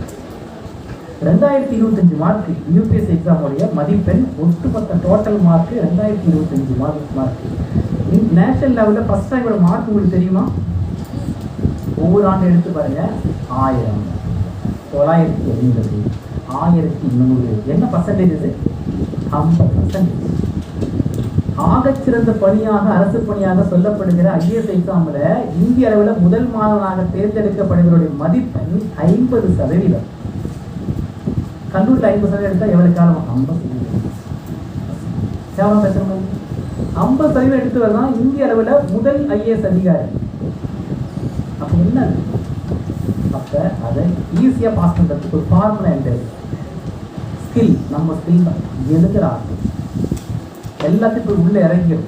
இந்த ஷார்ட்கட்லாம் எனக்கு ரொம்ப பிடிக்காது. அதனால நம்ம மூளையோட ஆற்றலையும் நினைவாற்றலை பெருக்கி பெருக்கி பெருக்கி கை தனி எழுதணும். எந்த ரஜினிகாந்த் மாதிரி மெமரி டெக்னிக் இருக்குது நான் சொல்கிறேன், டெஸ்ட் முடிஞ்சதை சொல்கிறேன். சரிங்களா? அது எழுதி எழுதி எழுதி மிஷின் மாதிரி நான் சொன்ன மாதிரி இந்த டைம் உங்களுக்கு உங்கள் அரசு பணி அடைவதற்கான முயற்சி ஸ்டார்ட் நவ். அவ்வளோ செகண்ட்ஸாக எல்லாமே ரன் ஆகிட்டே இருக்கும். உங்களுக்கு பசி வரும், தூக்கம் வரும், கல்யாணம் வரும், காது குத்து வரும், எல்லாம் வரும். நீங்கள் என்ன பண்ணுறீங்க? எல்லாத்துலையும் கலந்துக்கலாம். அதை பற்றி கவலைங்க. எல்லாத்துக்கும் படிக்கிற மாதிரியான எக்யூப்மெண்ட் வச்சுக்கணும். சரிங்களா? சமைச்சா ஆடியோ, பஸ்ஸில் போனால் ஷார்ட்கட் கீவேர்ட்ஸ், நடந்து போவோம், சும்மா இருந்தால் புத்தகம், இப்படி பல்வேறு விதமான உங்களுடைய படிக்கும் கருவிகளை பல மாதிரி வச்சுக்கணும். இந்த மாதிரி நிறைய வச்சுருக்கேன். நிறைய ரொம்ப ஓரம் சொல்கிறாங்க. என்னதான் இருக்குன்னு போய் அவர் பாக்கெட்டில் பார்க்குறாங்கன்னு சொல்லி அவர் பின்னாடி வராதிங்க. எல்லாமே உங்களுக்காக தான். சரிங்களா? இந்த மாதிரி இந்த மருந்துக்கிறவன் எல்லாம் இருக்குங்க, குணமாயிருங்க, சரியாயிருங்க அப்படி நினச்சிக்காதீங்க. எல்லாமே நான் பயன்படுத்தி வெற்றி பெற்றது தான் நான் சொல்கிறேன். நான் படித்தது எப்படின்னு சொல்கிறது இல்லை, அது பயன் தரவே தராது. ஜெயிச்சுக்கு சொன்னால் நம்ம கேட்போம், ஆனால் ஜெயிச்சேன்னு சொன்னால் என்ன கற்றுக்கத்தினாலும் அப்துல் கலாம் சொன்னார், நீங்கள் தூக்கத்தில் வருவது கனவல்ல, உங்கள் தூக்கம் ஜெயிச்சியா இல்லை அப்படிமா. நான் ஜெயிச்சேன் பேசினா நீங்கள் எதை பேசலாம் கேட்பீங்க. நான் வந்து 4 மணிக்கு எடுத்துருப்பேன், 4 மணிக்கு எடுத்து 4 குட்டிகள் அடிச்சு தான் படிப்பேன். அப்படின்னா நீ குட்டிகள் அடிச்சு படிப்பீங்க, ஏன்னா நான் ஜெயிச்சேன். புரியுதா? இந்த சமுதாயம் அதை தான் நம்பும். அவர் 3 முறை குட்டிகளை அடிச்சு பேக் பண்ணி எடுத்து படிக்கிறாரு. அதான் அவர் ஸ்டேட் பேங்க் வாங்கினாரா அப்படின்னு பேக் பண்ணி ப்ராக்டிஸ் பண்ணிட்டு இருக்கோம். புரியுதா சொல்றது? இதுதான் இந்த உலகம். நாலேஜ் எல்லாமே நம்மகிட்ட இருக்கு, வெல் எக்யூப்டு. நம்ம இருக்கு வந்து வெளிப்படுத்தலை மாறு வேசல இருக்கு. கல்வி பார்த்தா நான் ஒவ்வொருத்தரும் போதில இல்லை, ஆனால் மாட்டிக்கிட்டு 7th சைடு 10 அரியர் 20 அரியர். நம்ம ஏற்கனவே வந்து சவளை கொடுத்த மாதிரி கொரோனாவில் போன வருஷம் 4 மாதம் காலேஜ் எழுதிருக்கீங்க. சரியா? டபுள் ப்ரொமோஷன் ஸ்கூலில் 5ஆவதுலேருந்து 7ஆவது வரோம், 4ஆவதுலேருந்து 6ஆவது வரோம். 7 படிக்கிட்டே இல்லை ஆய் பிரிட்ஜ் கோர்ஸ், இன்னும் வரையும் பிரிட்ஜ் கோர்ஸ் தான். நான் இந்த பக்கம் ஐஎஸ்கே கிளாஸ் இருக்கேன், இந்த பக்கம் அம்மா ஸ்கூலில் அதை வந்து பட்டதே. அந்த மாதிரி எனக்கு அதெல்லாம் கிடைக்கும், அது ரொம்ப பிடிக்கும். ஏன்னா அந்த பசங்களாம் அவங்க என்ன சொன்னால் நான் பாட்டு கூட பாடுவேன். அவர் ஆனந்தன் இருக்கார், அவங்க அண்ணன், அவங்க சங்கர், அவங்க அண்ணன் பெரிய பாடகர். அதில் வந்து பாட்டுலேருந்து சின்ன பசங்க பாடி பாடி தான் நான் ப்ராக்டிஸ் பண்ணுறேன். அந்த மாதிரி ஆட்டில் எதையும் விட்டுக்கூடாது. அரிஸ்டாட்டில் உங்களுக்கு தெரியும், அலெக்சாண்டருடைய ஆசிரியர் அரிஸ்டாட்டில் கிட்டத்தட்ட 50 புத்தகங்கள் எழுதியிருக்காரு. அத்தனை பிஹெச்டி லெவல் புத்தகம். உயிரியல், வேதியியல், தத்துவியல், கணிதம் எல்லாம் ஒரே மனுஷன். ஆனால் இங்கே தான் டிபார்ட்மெண்ட் தனியாக ஆசிரியர். நான் தமிழ் ஆசிரியர், அப்புறம் கணக்கு ஆசிரியர், அறிவியல் ஆசிரியர். நான் குறை சொல்லலை, நம்ம இதுதான் செட்டப் பண்ணியிருக்கோம். அதனால் நான் என்ன சொல்லுவேன், எல்லாருக்கும் எல்லாம் வரும், எல்லாராலையும் எல்லாம் முடியும். நான் அடிப்படையில் ஒரு தமிழ் ஆசிரியர். நான் வந்து ஐஎஸ் எக்ஸாமுக்கு மேத்ஸ் எடுப்பேன், மென்டல் எடுப்பேன். சரிங்களா? இங்கிலீஷ் கிராமர் நல்லா எடுப்பேன், எதையும் விட்டுக்க மாட்டேன். சயின்ஸு ஏதாவது வரலன்னு சொன்னால் அதுதான் முதல் வேலையாக யூடியூப்பில் அங்கேயும் தேடி தேவை. அந்த யார் சொன்னாங்களோ அவங்க அவமானப்படுத்த விட மாட்டேன். இதெல்லாம் வந்து ப்ராக்டிஸாக பண்ணிட்டு இருக்கிறேன். அதனால் நான் இது மூலமாக சொல்கிறது ஒன்று தான், உங்களுக்கு அளப்பரிய ஆற்றல் இருக்கிறது. அது வந்து பயிற்சி மூலமாக நாம் மெருகூட்ட முடியும், அதை வெற்றி பெற முடியும். நான் என் பேச்சு சிறு துணியில்தான் பேசியிருக்கேன், அதுக்குள்ள நேரமாக இருக்கிறது. வினாத்தலுக்கு கொடுத்துருக்கேன், நீங்கள் டெஸ்ட் எழுதிட்டே இருக்கலாம், நான் பேசிகிட்டே இருப்பேன். அந்த அதை பற்றி 20 வினாக்கள் இருக்குது. நீங்கள் அதிலேயே ஒரு கோடிச்சீட் கொடுப்பாங்க, அதில் நீங்கள் என்ன பண்ணலாம், டிக் பண்ணலாம். ரொம்ப முக்கியமாக அந்த கோடிச்சீட்டில் உங்களுடைய பெயர், உங்களுடைய வாட்ஸ்அப் நம்பர், 2 நம்பர் இருந்தால் 2 நம்பர் எழுதுங்க. வாட்ஸ்அப் நம்பர் தான், வாட்ஸ்அப் நம்பரில் ப்ராக்கெட்டில் போட்டுருங்க. போட்டுட்டு அந்த இமெயில் ஐடி தான் கொடுங்க. சரிங்களா? அந்த தாளை கிட்ட கொடுத்துருங்க. கொஞ்சம் விரைவா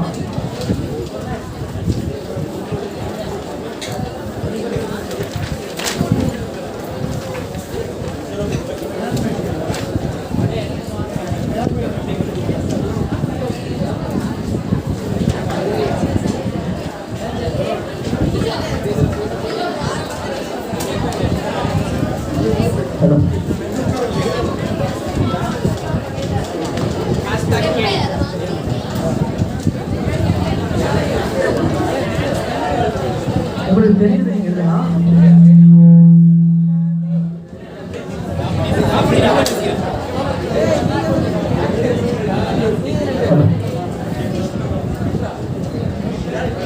விரைவாக முடிச்சிங்கன்னா இன்னும் சில செய்திகள் பேசிட்டு ஒரு பயிற்சி சொல்லித் தர வேண்டியிருக்கு. சொல்லி கொடுத்துருக்காங்க, கிளம்பலாம். நீங்கள் வினாத்தாள் வரல, கொஞ்சம் நானும் ரிசீவ் பண்ணுறேன்.